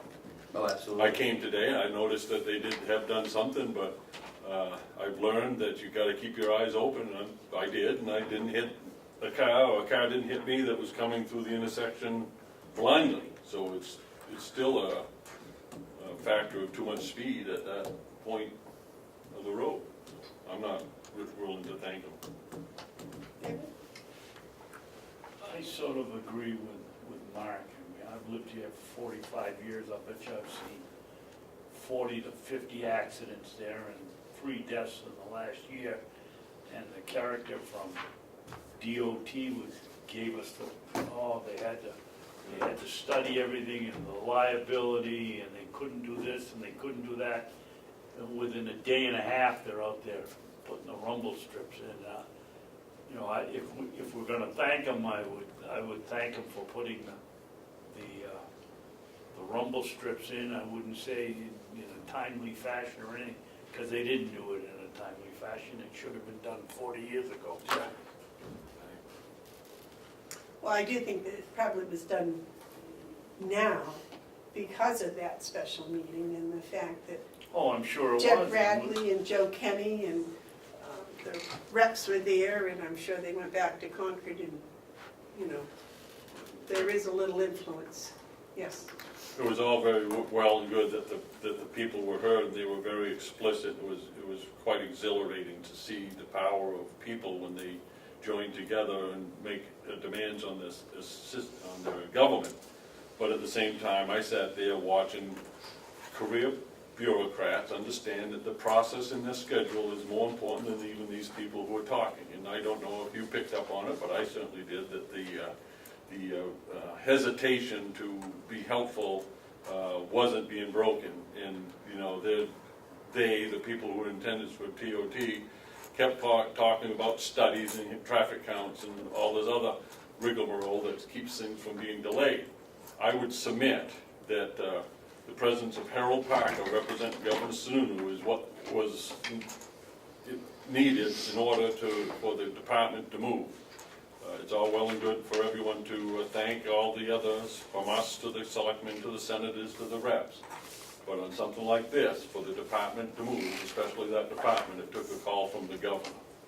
And they're not going to say that, but I still believe that, because I thought that the reception and the response from the state of New Hampshire at that meeting was despicable and non-helpful. They just came to make a presence and to say why they couldn't do what needed to be done. And to this date, that was 3 weeks ago, they still haven't done it. They've done some things, but it's still an unsafe intersection, and I don't think a letter at this point is appropriate. That intersection is not safe, and the state has done little to make it safe. David, what is your opinion about signing the letter? I think it's a very nice letter, but I'm not inclined to. Okay, so no point in even bringing that up if the two don't wish to sign it. But Ken, I thought it was well written. Thank you. I did too. Well written. Very well written. Well written. Yeah. Okay, now I have no other supporting anything, but I do have a Hales location, White Mountain National Forest pilot line on my agenda. Yeah, thank you. It's on because of my request for it to be on. And what I have here, and I'm just going to talk briefly about this. I have for you and you and the commissioner. Again, I thank Cheryl this morning for putting this together. I wasn't able to get down until today, so that's why it wasn't in your packet. What I have placed in front of you is something that I think will receive our attention. It's a packet that you're going to have to spend some time with. I would point out that a lot of the stuff that I'm giving you is a working document, and several of the pages are marked confidential. So this is a working document, and be careful what you do share, but especially on the ones that are marked confidential. It's discussions that have taken place between the town of Conway, the Department of Interior, the State Department of Education. I think you must have given me the wrong thing, because this is from Kathleen Golding. Yeah, that's part of the package. from 2017. That's part of the package, yeah. I want you to have all of this stuff. And what this stuff is proof that the county of Carroll owes the town of Conway, let me find what they put. $11,754. That's right. And also, as you go through there, you'll find that the county of Carroll owes the people of Hales location approximately $40,000. Now, let me tell you briefly how this came about, and this information is going to be back that up. But let me just get to the gist of it. And hopefully the town of Conway is planning to come in to present as well. And this will help you in case they do. The communities that have national forest land in them, within the state of New Hampshire and the state of Maine, get payment in lieu of taxes from the federal government. It comes on two different paths. Let me just find this one so I can remember because I've read it. The federal government, because of the land that it occupies in our state, sends to communities payment in lieu of taxes, pilot. They do this through the Department of Agriculture and the Department of the Interior, but they're both connected to the Forest Service. The Department of Agriculture's money goes to the New Hampshire Department of Education, where it's then distributed to towns that have acreage in the national forest acreage within their borders. As such, several towns and communities in Carroll County get payments in lieu of taxes from the Department of Education directly to their school districts. It goes from the Department of Agriculture to the State Department of Education to the school district. The other side of it, which is interesting, Excuse me, Mark, does the State Department of Agriculture siphon anything off? No, it for doesn't. None of this administrative costs? None of this goes to the none of this goes to the state of New Hampshire's coffers, and the Department of So you Agriculture. said it went to from the Department of Agriculture, you just said it went to the It goes State from the, Department of Education, from the Federal Department of Agriculture. right? It goes to the Department of Education, The State Department. the State Department of Education, who then disperses it to. But they don't siphon anything off for the I do hard not know work, that. I do for the not. hard work they put in dividing it up. I do not know that. I would be surprised if they didn't, but I do not know it that. too. Okay, but that's one side of it, and there is no problem with that side of it. And I want to put that out there because the money that flows from the forest to the schools flows nice. The money that flows to the municipality, however, doesn't flow so nice. And this research involved the State Department of Revenue Administration as well as the Department of Interior. So what the Department of Interior does is they send the payments direct from them to the municipalities. And in your package, you'll see there's a list of payments. This is 2016. These are the lists that the Department of Interior paid to each of the towns in the state of New Hampshire. Highlighted the Carroll County towns. That was 2006. This is 2016. Right, we got copies of those last year. Right. There's other stuff in here, I'm just pointing this out because I'm also trying to convey this to others, is the only two towns, municipalities that aren't listed on this list are Conway and Hales location. Conway has, because of their efforts, found out that money that was meant for them was sent to Carroll County, and Carroll County never forwarded to the town of Conway. They went back to 18 years, to the year 2000, and then at that point, the Department of Interior asked the town of Conway to please don't ask for any further years, because there's a lot of research time involved.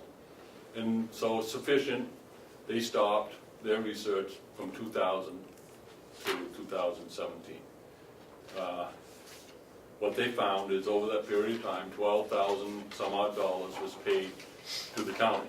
Last year, the county forwarded the $900. $2,900, that year's payment to the town. town of Conway expects, and I believe they're entitled to their property.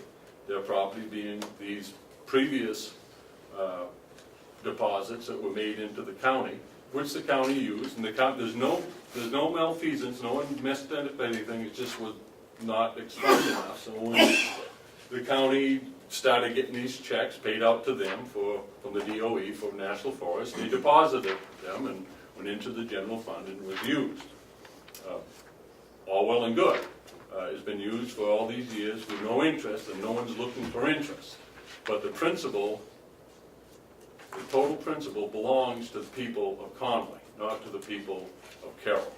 So the problem or the situation that we have with Conway is, do we agree with that? Or what do we think should be done? I believe we should give Conway their money, it's their property. And then what we do after that would be what we do after that. But the right thing to do is to let the people of Conway enjoy their property, which would be given the $11,000. Now, an interesting little twist to all of this is Hale's location. As you know, in New Hampshire, the legislature has established that county commissioners in those counties that have locations, unincorporated municipalities, towns, the commissioners shall act as their selectmen.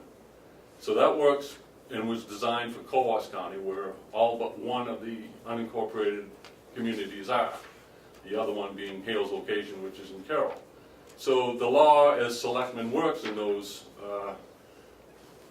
unincorporated towns that have neither population or services. It's probably a matter of collecting timber tax or whatever. I'm not sure how it works. For us, though, we have found, and I find it's quite an interesting situation. We serve as the selectmen of Hale's location, and we do that with a very, very weak law where we assume authority that isn't necessarily given to us. And an example of that is we have, the law is silent on unincorporated places with children going to school. So we have, as far as I can tell, assumed the authority of a school district. Hale's location is not only a town, it also is a school district. So we have, without any authority under law, everyone says it's okay, but it's not in the law, that we act as the school board for Hale's location. All of that's all well and good, and I still believe that that's a ticking time bomb, because it's just a matter of time, and this could be the thing that sets the time bomb off. As commissioners of the county, we have to look at it this way. You know, okay, this is county money, county, we want some of it. But as selectmen for Hale's location, I submit we have the same fiduciary responsibility of any selectman of any of the towns in Carroll. And that money, some $40,000 since 2000, that was meant to go to Hale's location, has been resting in the account of Carroll County. And that money should be forwarded to Hale's location because it's their property and they have the right to it. Now, I know that is, now we're up around $52,000. I think that this thing needs to be dealt with simply. Whose money is it, and let's get them to it. Now, I also understand the process. We have an opportunity to make something right here, and that something right would be to put in our commissioner's estimate in December 2 line items. One for a payment to Hale's location and one to a payment to Conway. At that point, it would go to the delegation who will meet in January to discuss this. These towns are within their counties. These payments would have to come from the counties. I think, in my opinion, it would require a vote of the delegation to expend those funds. But I think it's the responsibility of the commissioners to put this before them so that they have to remedy, or not remedy, this inequity. And when I say inequity, it's inequitable to the people of Hale's location and to the people of the town of Conway. Thank you. I hope we can take this up at some point after you can read all of it. Thank you. Mark, there seems to be an awful lot of correspondence between October 11th, 2017 and December of 2017. they're not in order here. Are we doing something wrong if we start with the newest or the oldest email and go forward from there, so we can get some continuity here? I think, you know, the way those pages are listed could be a function of me not putting them in the right order. But so if we start, let's just say October 11th, 2017 is the newest one, and we go forward, will that give us a chronological picture? I think that's when we started doing this, was right around October of 17. So that would probably, I would say, yeah, that would make sense. You might want to resort your Papers. Ken, If you read these, you'll get the gist of it, because I just read pretty much all of it, while you were talking. I didn't talk that long, did I? No, Well, I would talk. Mark had a Well, I would- long presentation. So, but if you read this in the order that it's in, you'll get the gist of it. In the bottom of it is, whose money is it? You know, we got it, it's not our fault we got it, it's not our fault that we spent it, it's good, you know, it's the way it is. But now that it's known that this was never our money, and it belongs to someone else, what's the right thing to do? And so to me, it's real simple, give the people the money that's rightfully theirs. And be done with it. And I think if we put that in the commissioner's estimate, then we have done our job by informing the people, presenting it to the delegation, and let the delegation sort it out. They represent the whole county, so they should see, you know, they should find what they want to do and go from there. well, I strongly object to the whole suggestion that you've come up with. I will go through this and read this because I do have an open mind. But the Department of Interior sent money to us. The Department of Interior, according to Conway, owes them money. So I do not believe that we should bypass the Department of Interior. I had asked, I believe last week, Ken, to contact the Department of Interior on behalf of Hales Location, saying that we believe the Hales Location should have gotten the money, and why didn't they? And if Conway should do the same thing with the Department of Interior. The Department of Interior is the center of this position. Now, if the Department of Interior sends a letter to us saying, we overpaid you and we would like it returned, then we deal with it at that time. Until then, it's up to Conway to deal with the Department of Interior. If they can get the money from the Department of Interior, wonderful. If they can get Department of Interior to do whatever, that's their problem. That's not anything to do with the county. On the other hand, Hales Location, as selectmen, that is ours. And what we should do is, as I asked Ken to do, write a letter to the Department of Interior telling them that we believe Hales Location was shorted $40,000 or whatever you said it was in lieu of payment. See what the Department of Interior says. Now, the Department of Interior is the person that had the money, is the institution that had the money. They either did what they wanted to do with it, and that's correct, or they didn't. But they're where we have to go. We cannot decide, like was done last year, that, oh yeah, let's just send some money from the county to Conway. We can't do that. That money doesn't belong to us. That belongs to all the citizens in Carroll County. And that was irresponsible, I think, to send them that money. So I think what we need to do is, as Hales Location Selectmen, we need to contact the Department of Interior. Conway has done, and I will read through and see all of those results. When the Department of Interior sends a letter to Carroll County saying there's been an error and we would like to have the money back, then we'll deal with that issue. But to do anything before then, I think is very, very premature. Mark? I have to say that after most every week, I feel that you probably have surprised me with some of the things that you have said, but I have to say you surprised me today. I wrote that to you and told everybody but- that a year ago. Okay, so I'm gonna speak now, and I didn't interrupt you, so please don't interrupt. You speak of money that we have that wasn't ever ours. And you speak of the Department of Interior being the center of it. We're the center of it. The Department of Interior sent us money that was meant for someone else. We kept that money. Now, previously you have made comments that it's not up to the commissioners to help municipalities. I still can't process that, but now I'm starting to see what you mean. The town of Conway found an inequity and found that we are the ones who have been the recipient or the beneficiary of some missteps, and we have kept their money. And yet you didn't think it's inappropriate for us to, and I'm using your word, or premature, to address it? And yet, when it comes to Hales location, you can put on that different hat and say, well, if it's Hales, we need to go after that money as selectmen.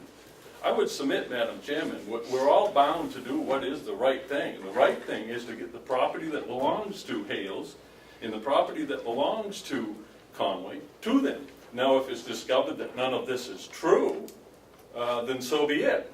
But I think you'll find that it is true.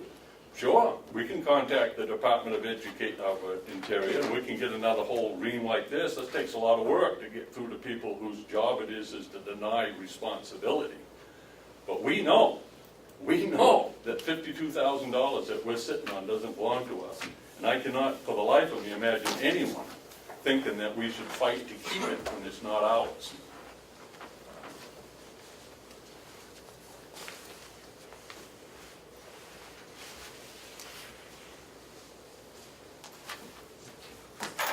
David, do you have an opinion?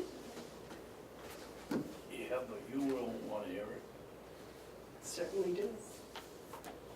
Well, I like your definition of an open mind. You went right at it, instead of looking at it with an open mind, I'd say you were looking at it. No, I said I would read this with an open mind. I would read this. I can't To read me, it now, it's it's too long. pretty simple. You know, we contact the Department of Interior, find out what their intentions were or are, find out what our responsibilities are now that we've kept the money, except for last year. The whole thing isn't very clear from start to finish. And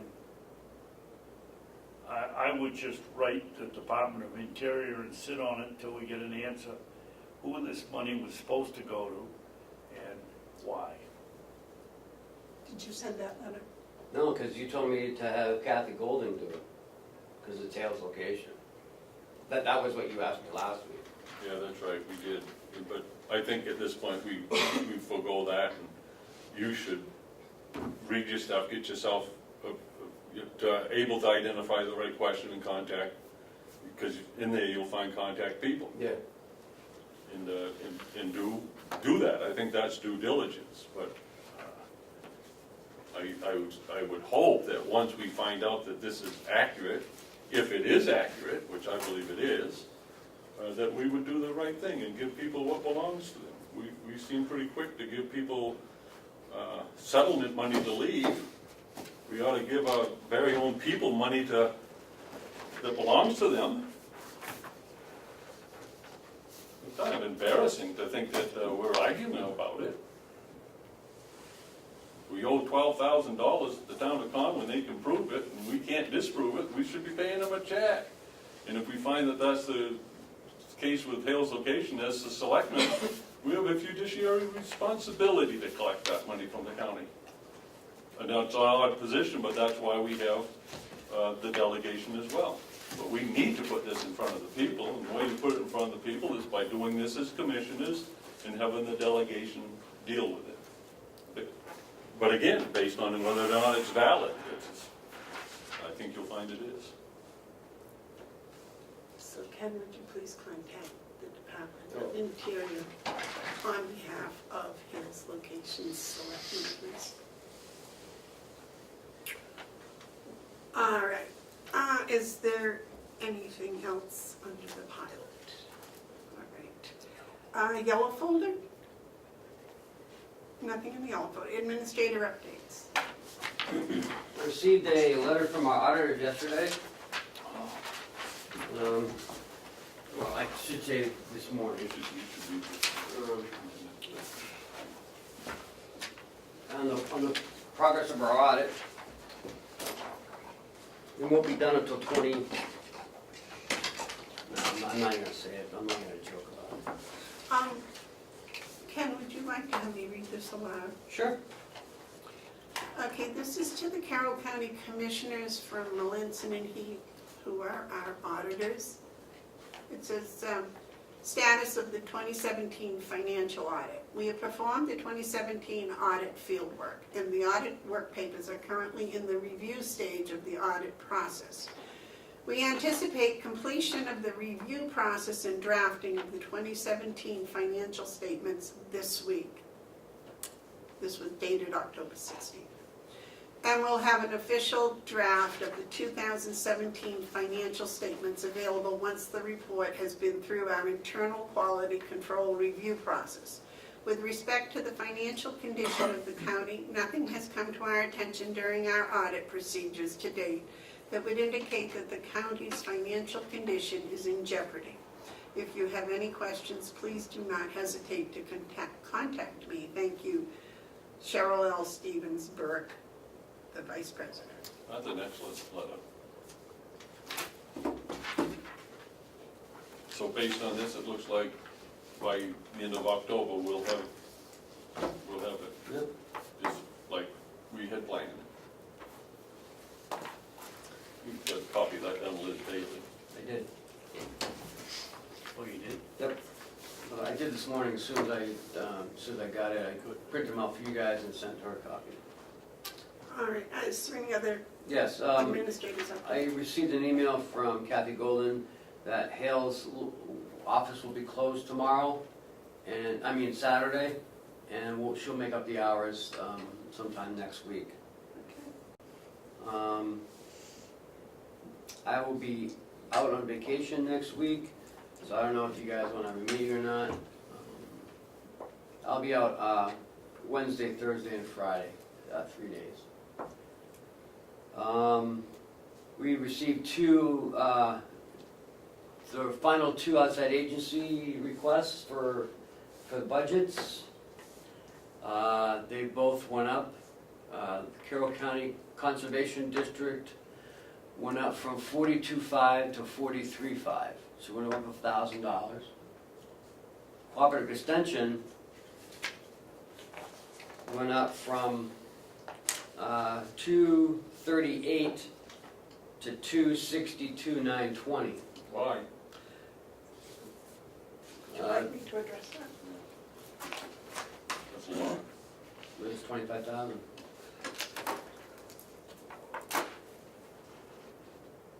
Are you ready? Yeah. All right, I had spoke with Klaus at Cooperative Extension. They have a 4-H up there that, I guess it was 8 years ago when I first became involved with them, was very just shaky. And he came in as the 4-H coordinator, and he started putting it together, and it started growing. And then he hired a part-time assistant 4 years ago, I think, if I'm correct. And his job has increased, and more responsibilities have been put on this assistant. Now she has done a tremendous work. If you had been at Sandwich Fair, if you had been at Freiburg Fair, you would have seen the results of the 4-H groups. There are more groups now. They have what they call spins, where instead of a year-long project, they're doing 2 months or 3 months projects. They've done some here with blacksmithing. And this girl, this woman, God, I'll never get this right. This woman who has been doing the job of a part-time employee has become full-time. And And what they would like to do is to offer her a full-time position. You just said she's full-time. No, she's part-time. Well, You just you said, said- you just said I she was said- full-time.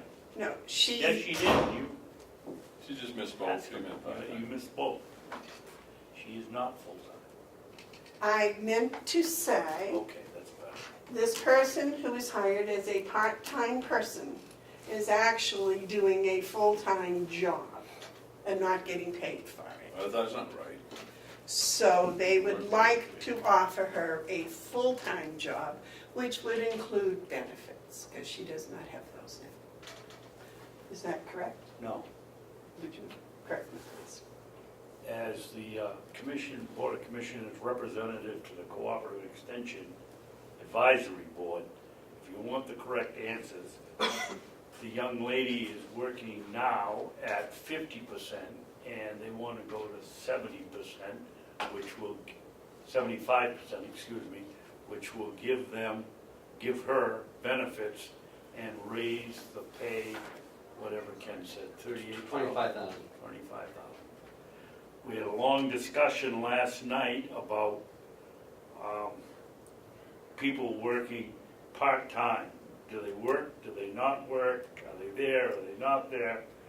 And the suggestion was made that this person be hired as a full-time employee so that there's no question where she's working. That would be an increase instead of, how much did you say there, Ken? 25,000. 25,000. It would be a total of a $38,000 increase, which Tom Bucco, who is the delegation's representative, felt was too much of a jump, and that we should take it in small steps. I think I was the only one that voted against that. I firmly believe that you should either be not working or full-time, unless you can establish what the part-time hours are, and you can in this kind of job. Ken LaValle, the head of, the dean of Cooperative Extension, was there, and he presented his case. Their increase, there's two figures, was I think it was 7.1, including everything over last year, if it goes to a 50%. It's not 9.9% increase from last year. With her working 50% of the time. Going from 50 to 75, it's almost 10% increase. Yeah. Excuse me, you're right, it was 50 to 75. There was a long discussion that the advisory board voted to go with the increase that you have there, Ken.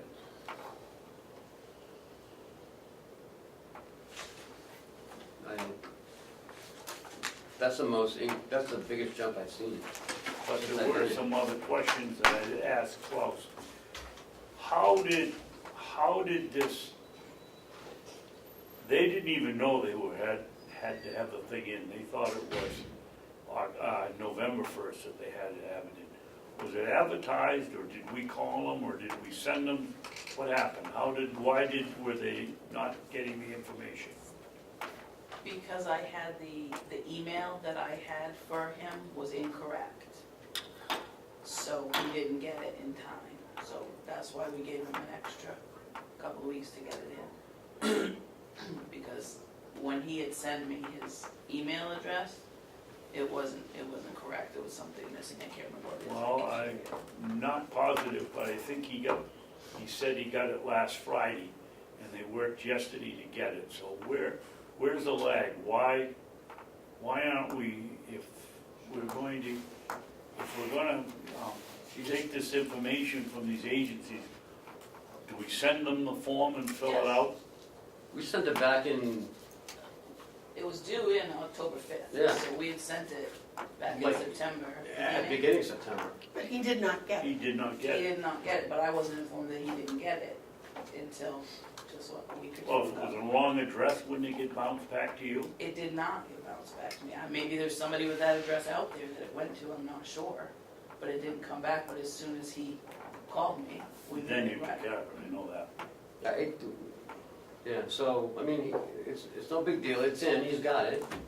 Well, they were in a huff out there because they didn't feel they had enough time to really work and. No. We did offer an extra time, but Ron Yes, was you did. insistent on getting it here. Yeah, and that's why you called me and asked what I thought the commissioners would feel about the change from a part-time. And I had thought at the time he was talking full-time. Last night, apparently, they changed that.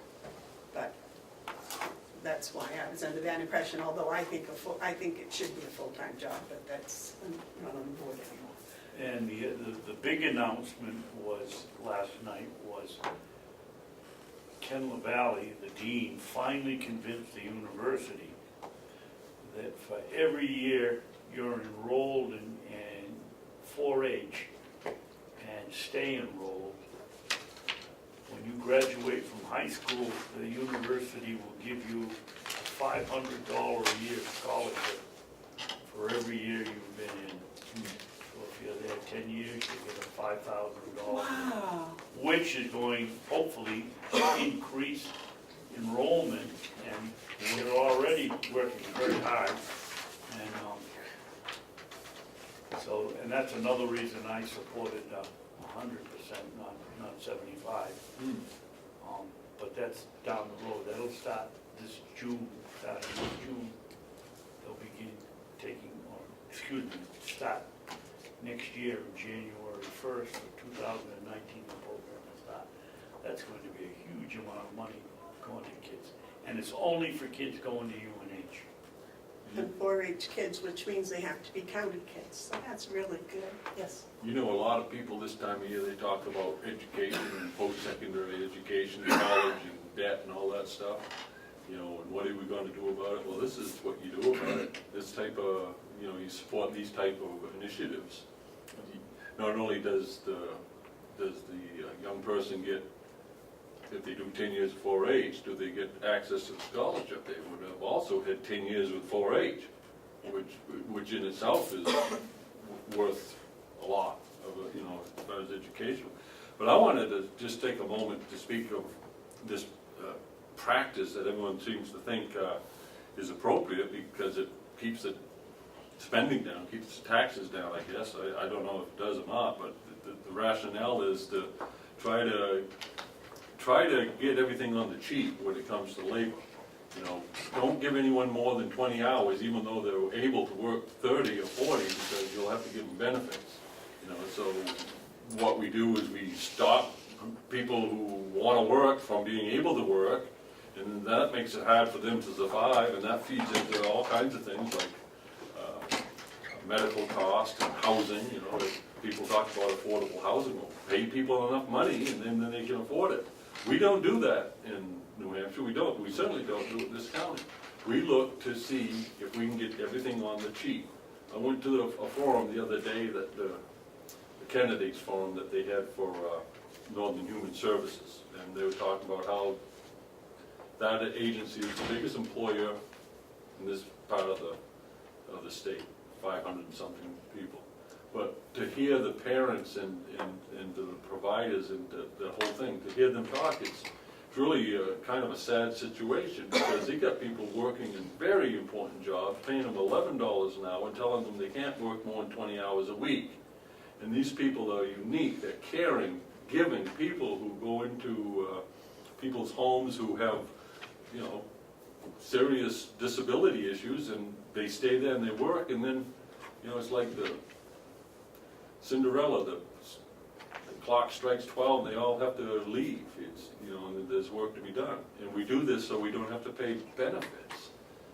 You know, we're not dealing with people right for the work that they do. We're not providing enough salary for them, wages for them. We're not providing enough benefits for them. Now, that has to do with human services. I can't imagine how hard it would be to get that mindset change for something like cooperative extension, which I'm not saying isn't important work, but there's so much competing for so few dollars that it really comes down to who can advocate the best, who's the best advocate. And I don't know, we look at, everywhere I look, I see teachers not getting paid enough, nurses not getting paid enough, corporate extension people not getting paid enough, and yet all these people are eager to work, and we just kinda like to boast about how we keep the tax rate down and have a big fat surplus, you know? I hope things can change. David?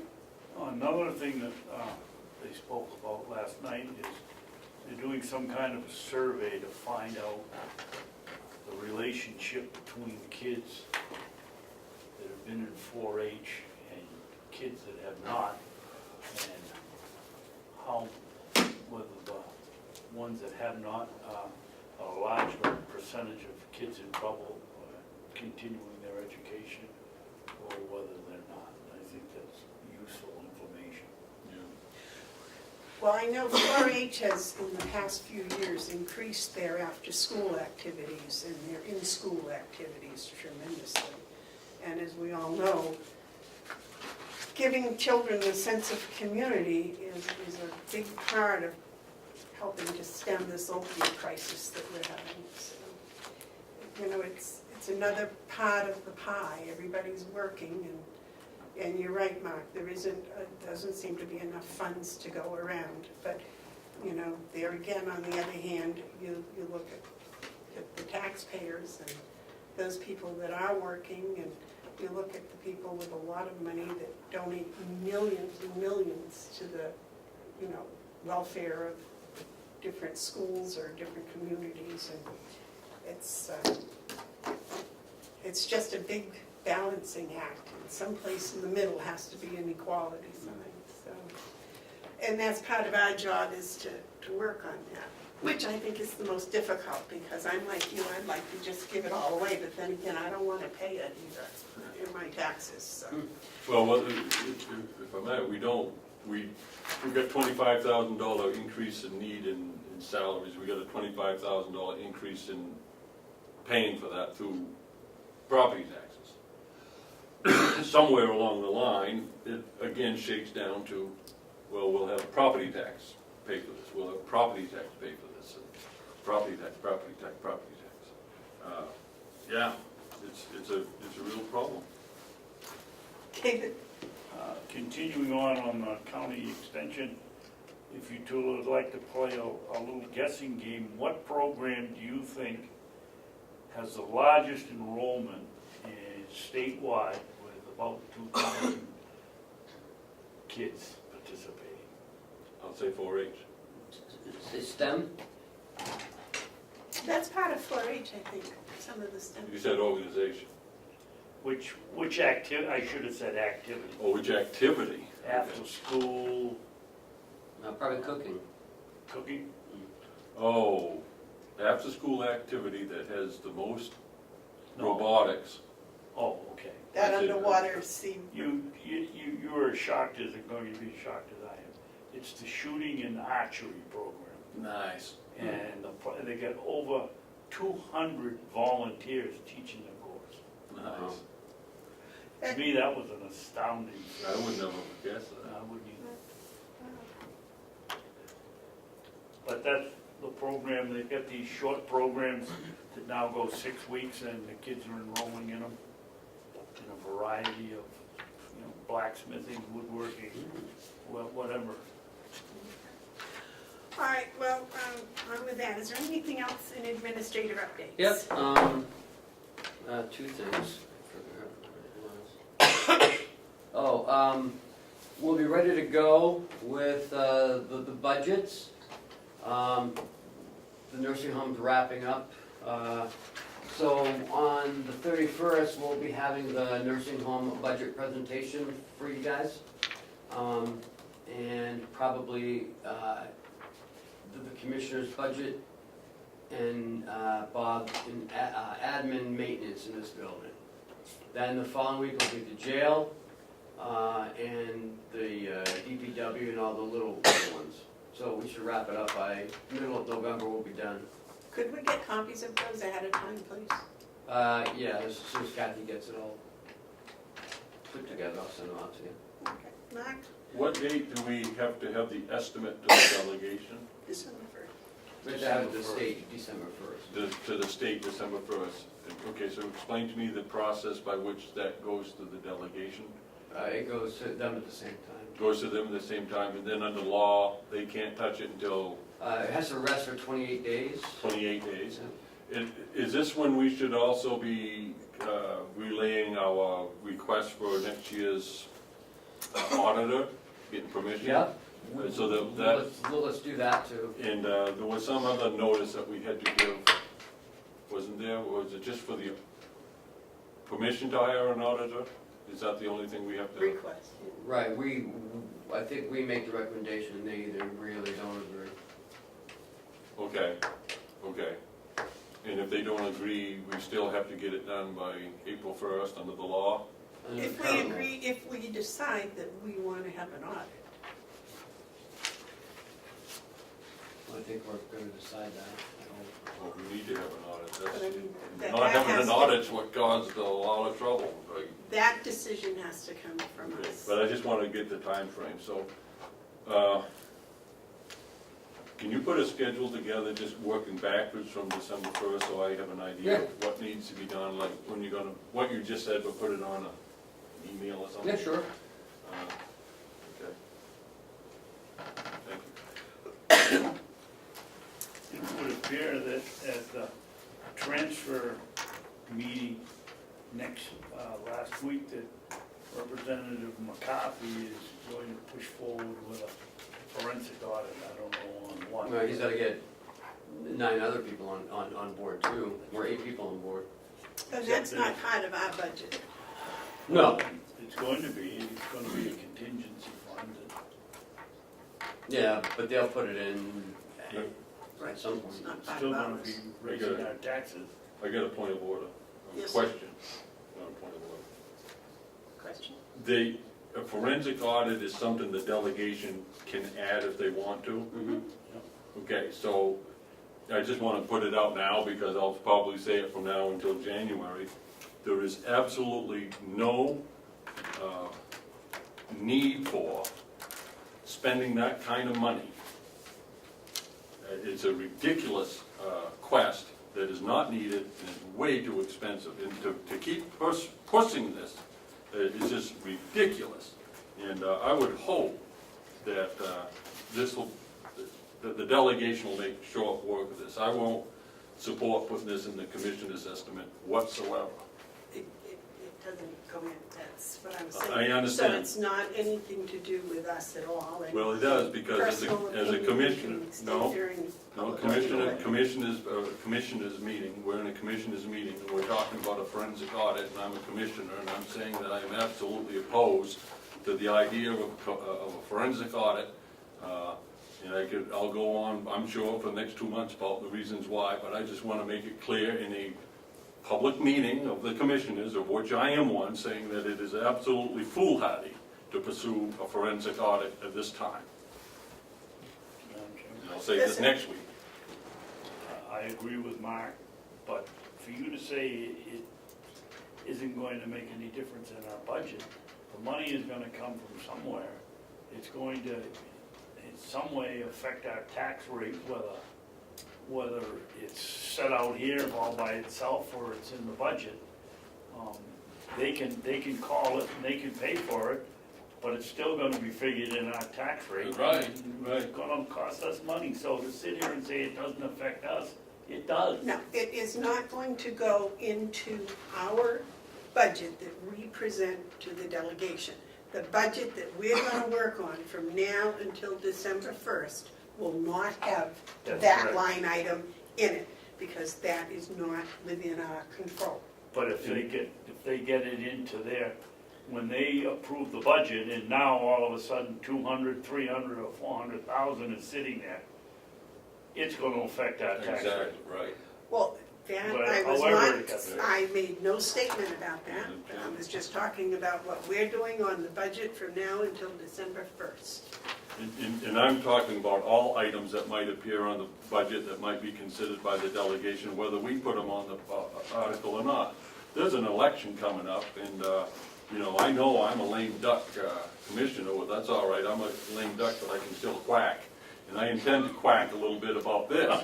This is the type of spending that you don't want to have happen. This is the type of spending that makes it impossible for us to give pay raises to people who have been waiting long enough for them. This is the type of irresponsible spending that makes it impossible for us to enhance and provide services in a better nature. This is a very bad idea to continually pursue a $500,000 forensic audit that's going to reveal nothing of substance, nothing. And just to do it is to be blind to the other needs against our limited resources. Oh, I intend to speak about it frequently. Well, And please don't use no, I'm our still time excuse me, here. I We still have the floor, and I We still. have work to do. You are out of Point order, of by no, order. you are out of order. Point of order. Why do you do that? That is not what's on David? the table. David, So I'm let's challenging stick. the chair. Will you help me? Will you stay Commissioner on the Babson. subject matter? Commissioner Babson, will you help me as I challenge the chair? Yes. I'm challenging the chair's continuing desire to stifle my speech while I'm in the middle of it, her inappropriate use of her position to try to stop discussion because it's uncomfortable to her or her friends. I am sitting in a commissioner's meeting as a commissioner, duly sworn in, at an appropriate time to talk about budget issues. And I am going to continue to talk about budget issues, and I'm going to continue to talk about the ridiculousness of a forensic audit until such time as I am satisfied that we're not going to have one, whether I'm here or whether I'm up in Conway, minding my own business, so to speak. But right now, this is my business. The delegation member, Frank McCarthy, who is pushing for a forensic audit, may not get a chance to, because he may not get elected. In fact, it'll take at least 9 people or 8 people to pass a forensic audit. I want to make sure that they all understand, as well as the public, that this is a campaign issue, and people should be asking every candidate, will you support a forensic audit? And let's see what they have to say. You don't want to hear what I have to say because it makes you uncomfortable, but I am going to continue to say it. And you need to understand that you do not have the right to shut me up and to interrupt me. You do not have that right, and that's why you're being challenged. But this meeting This meeting is a commissioner's supposed to meeting. be This meeting is on topic. It is on topic. We're talking about the budget. And you don't get to choose to say what is or not appropriate to talk about. You don't get to do that, Madam Chairman. Well, I'm we'll on the find out. topic. We'll find out. Yes, you will, and what are you finding out? Have you shut me up yet? Well, I'm gonna go find out if that is on our budget between now and December 1st. It won't be, but it's going to be talked about, and I'm going to talk about it. And you're not going to be able to quiet me. And I wish you would stop We'll see. trying to, because it just makes everyone all upset thinking that we're having a big feud, but you just don't seem to understand. I have the right to speak. You Let's- have all the let's- right in the let's world settle down as here. public Let's- input. hey, You let's can use- talk No, for I'm 5 talking minutes I'm in while I public have the input. floor. I have the floor. Let's settle down That's and move good. on to the other items. You see another cartoon in the paper. God, Lord. 66 years old, there hasn't been anyone yet successful to tell me to shut up. I haven't asked you to shut up. Yes, you have, many times in your own special little way. Oh, but that's your interpretation. You don't know me well enough to I do. interpret my special little way. Now your special little way. David you're out. does. David, yes, would you like to move? There was no question on the table, that's what I'm pointing out. But Ken is in the midst of his administrative update. Last one, I promise. Yo, so, Oh, keep it coming. I received this yesterday from Lisa, just thought I'd update you. We're up to 679, 456 in the revenue, in the registry. it's scary what's happening. Yeah. Go to page 2. You know, with I know it's awful hard to not be laughing at this thing. So basically, we would need 100,000 the next 3 months to make the 979, or the 989 budget.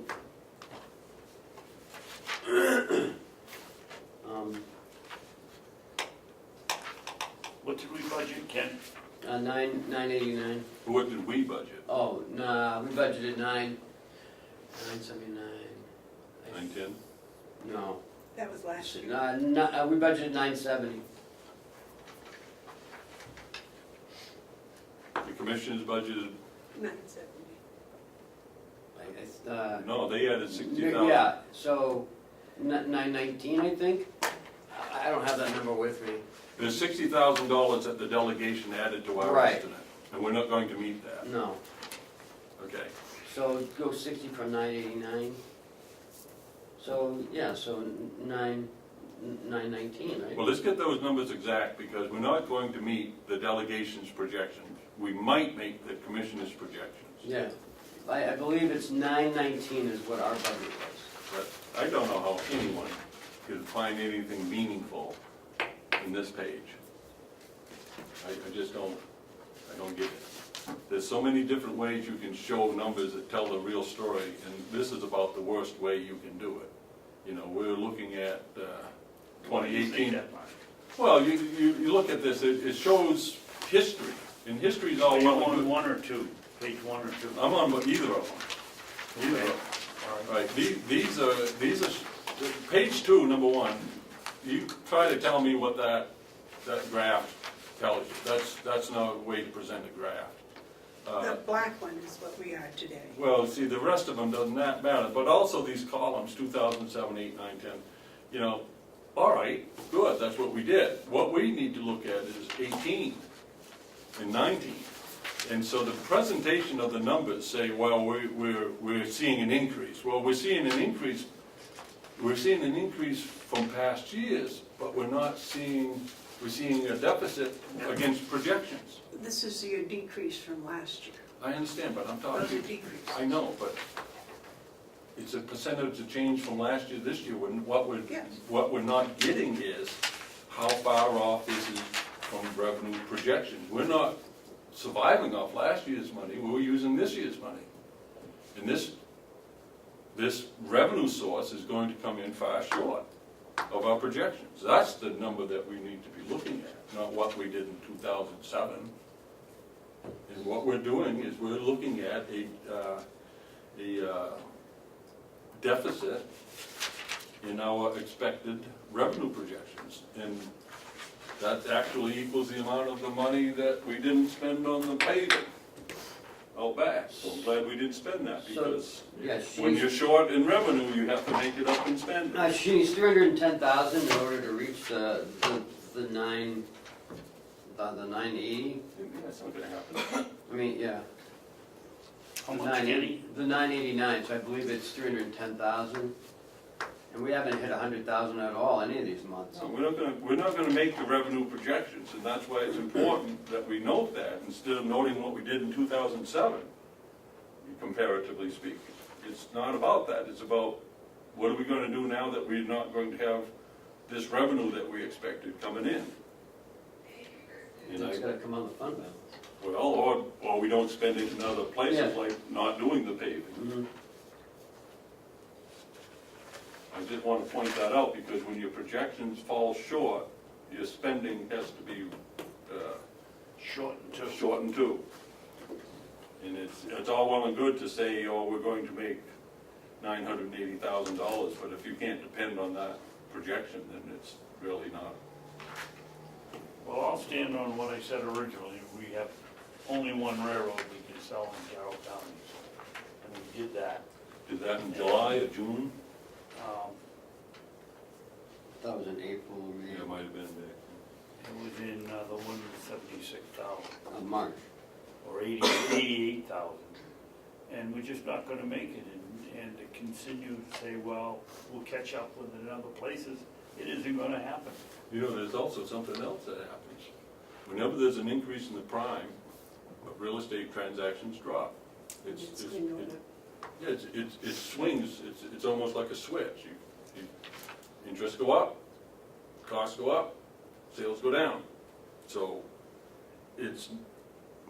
would be my expectations that you'll see a reduction now that interest rates, you see they're going up. Well, People can't afford the look mortgage. at September, it's 11% off of last year at this time. Yeah. Now, That's what I was did trying you to say point out to that- him, that was a short that was he was saying it all showed increases, and I said, no, the past 2 months have been decreases. That's what That's what I was pointing out to him when he said he couldn't understand the charts. Well, I can't understand the chart. We're still 2% ahead of last year, but Well, yeah, but I'm talking about what are we, in comparison to what we projected? We're off probably 10, 13%. To what I calculate, we're off about 13% from this revenue source, which is significant. So we gotta make it up someplace. Did you say last week, Amanda, that like your loan went up 0.5% or something? Or something went up 0.5%? I have a variable rate loan that went up 1.25%. How much? 1.25%. Wow. So that's gonna affect people's ability to do transactions. You wanna sell some land? You want 750 acres? That's not on topic, is it? That's all I have.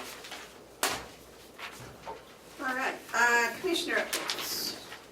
David, did you have any more? Yes, I have a couple.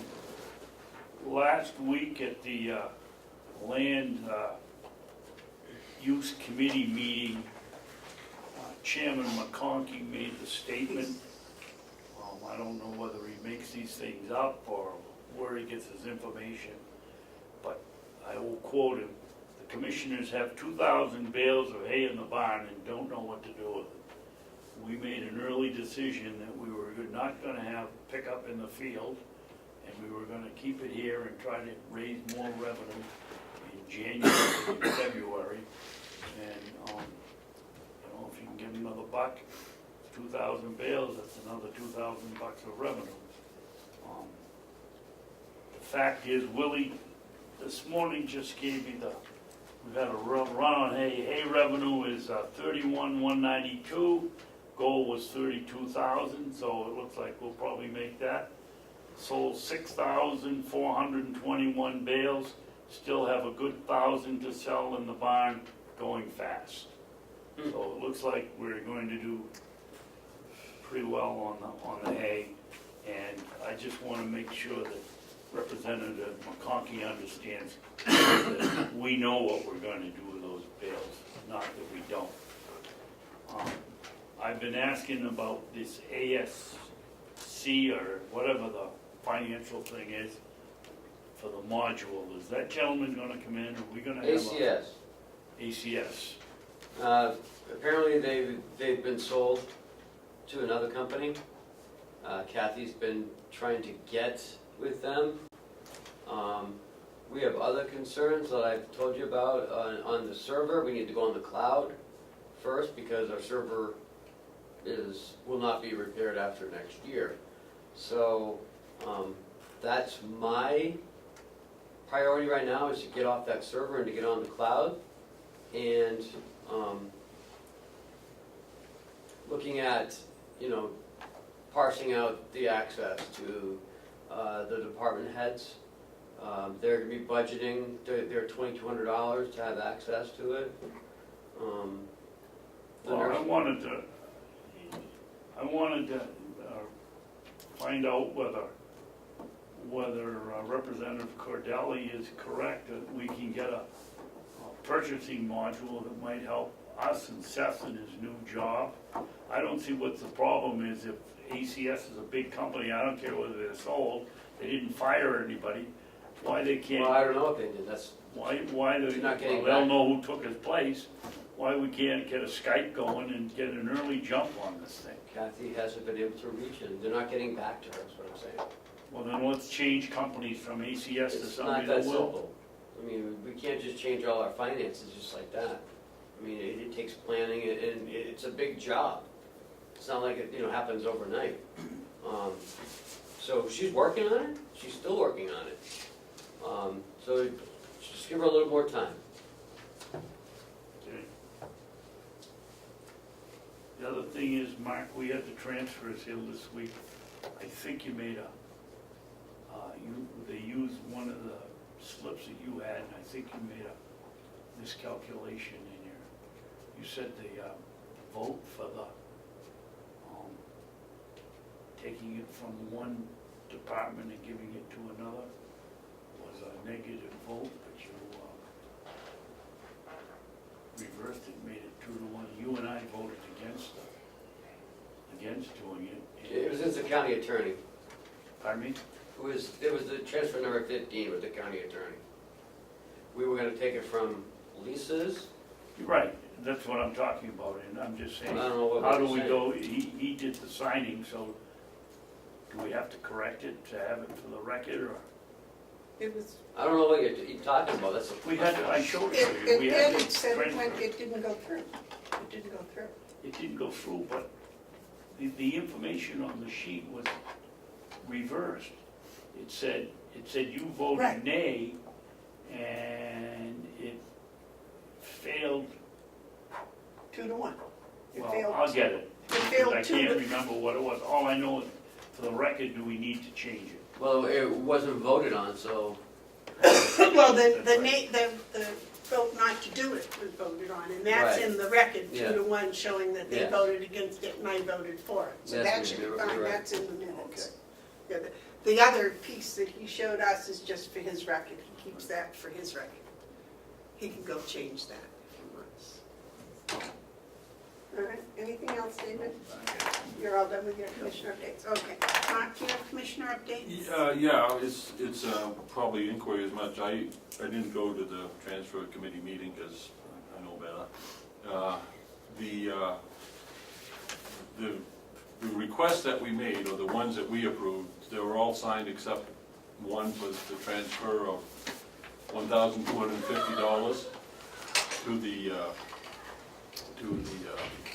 administration staff Yes. for the performance audit. That was not? That was Yes. not, okay, No. so here's the thing that I think noteworthy. I didn't set myself up to a disappointment, I would just set myself up to maybe hopefully, when someone says something, they back it up with action. We had concerns about the language of the performance audit. And part of what we worked through was that all the information was going to go through this office, and the other part was that the balance of the $26,000 that wasn't used for the contractor would be transferred to help pay for the staff time that will be required to assist the auditors. And the chairman of the delegation, Mark McConkey, sat right there and said that that was agreeable, that we could do that. And based on that word, I said, well, then I'm all set, let's go forward with the performance audit, because I agree with Commissioner Babson, it's gonna show good things. But I still think that it's noteworthy to know that what the chairman told us didn't turn out to be factual or truthful at all. They didn't transfer it as he said they would, and I just find that to be kind of noteworthy, that say one thing and do the other is, kind of memorable, I guess. Did you hear the tape of the meeting? No, I just heard that they didn't pass it, and that they want to have all kinds of records kept. They want to do the job of the commissioners. They don't think the commissioners can keep track of people's hours or spend $1,250, right, without them looking at it. I understand exactly all the excuses they come up with. What they did is they backed out of an arrangement, which is what they did. What I do think, though, is it gives us an opportunity, and I would ask that every staff person's time, just like if you call the lawyer's office, they start the clock and they bill you for 6 minutes, that every minute that anyone, whether it's over here or if it's at the nursing home or wherever it is with the performance audit contractors need to use any of our time, that they be instructed to keep a log of how many minutes that they're spending. And we'll give the delegation all the information that they want, and it'll far exceed the $1,250. They again demonstrate bad faith and bad feelings, and they have created conflict that I believe is only can be repaired one way, and that's in the ballot. Thank you. May I suggest that you either come to the meeting or listen to the tape No. before you make comments based on gossip. No, you don't have to worry about how I'm making my comments, and I'll stand by them. And you can suggest all you want, I'm not really paying much attention to you these days, Amanda. David? I don't know whether you consider it gossip, but I would say Mark had the facts 99.9% correct. McConkey sat right there and told us that he would support transferring $1,250 out of the leftover money to us. And he was the one sitting here at the table that made most of the motion to delay it till he found out how much time. In fact, he kept saying, well, it was too early to make that decision. That isn't gossip, that's fact, and he certainly did not keep his word as far as I'm concerned. I signed that contract based on his word.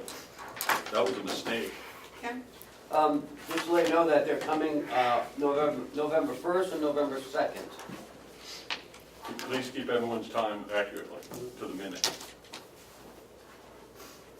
I'm not sure, he's gonna send me a list of what they are looking for to begin with. Including your time. Yep. And when they wanna talk to you, I asked Including my time. to be here on a Wednesday, but they can't, so. Tough shit.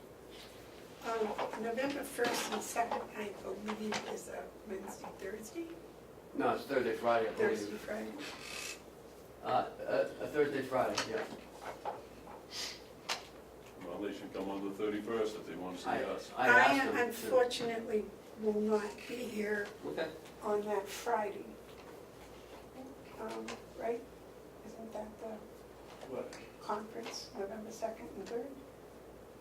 It'll be Friday and Saturday, Yeah, yes. so I will not be available. I will be available to talk to him on Thursday. Are we meeting next week? That's up to you guys. What do you think, David? I don't care. If we got work, we can do it. If we don't, we don't have no delay. What do we need to do? Those parking lot and The drug and alcohol policy, the slip, trip, and fall, the record retention policy. Whatever else might come up that we don't know about. Right. Signing checks. I think we should wait a week. Till we have a full agenda and Well, I'll go along with whatever you two gentlemen would like. I'll go along Well, with we have whatever a meeting. Commissioner Batson likes. Uh, It's up to you, David. You decide. No, well, okay, if we can get away with it, let's skip it. Ken is an intricate part of these meetings, and if he isn't here. Well, I just think that both of those are going to be discussions that probably would need Ken's input. I can do the checks today if you guys could do them for next week, so I don't have to drive down.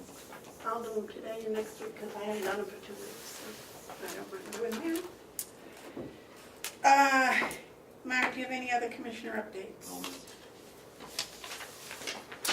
I don't think I have any either. And we took care of the tabled items. We didn't have anything. Well, those job we got descriptions we were. haven't non-public? No. Are there any media questions? Is there any public input? All right, we have no non-public, we have no non-meetings, so I'll wait a motion to adjourn. Second. All those in favor say aye? Aye. Aye. Second week?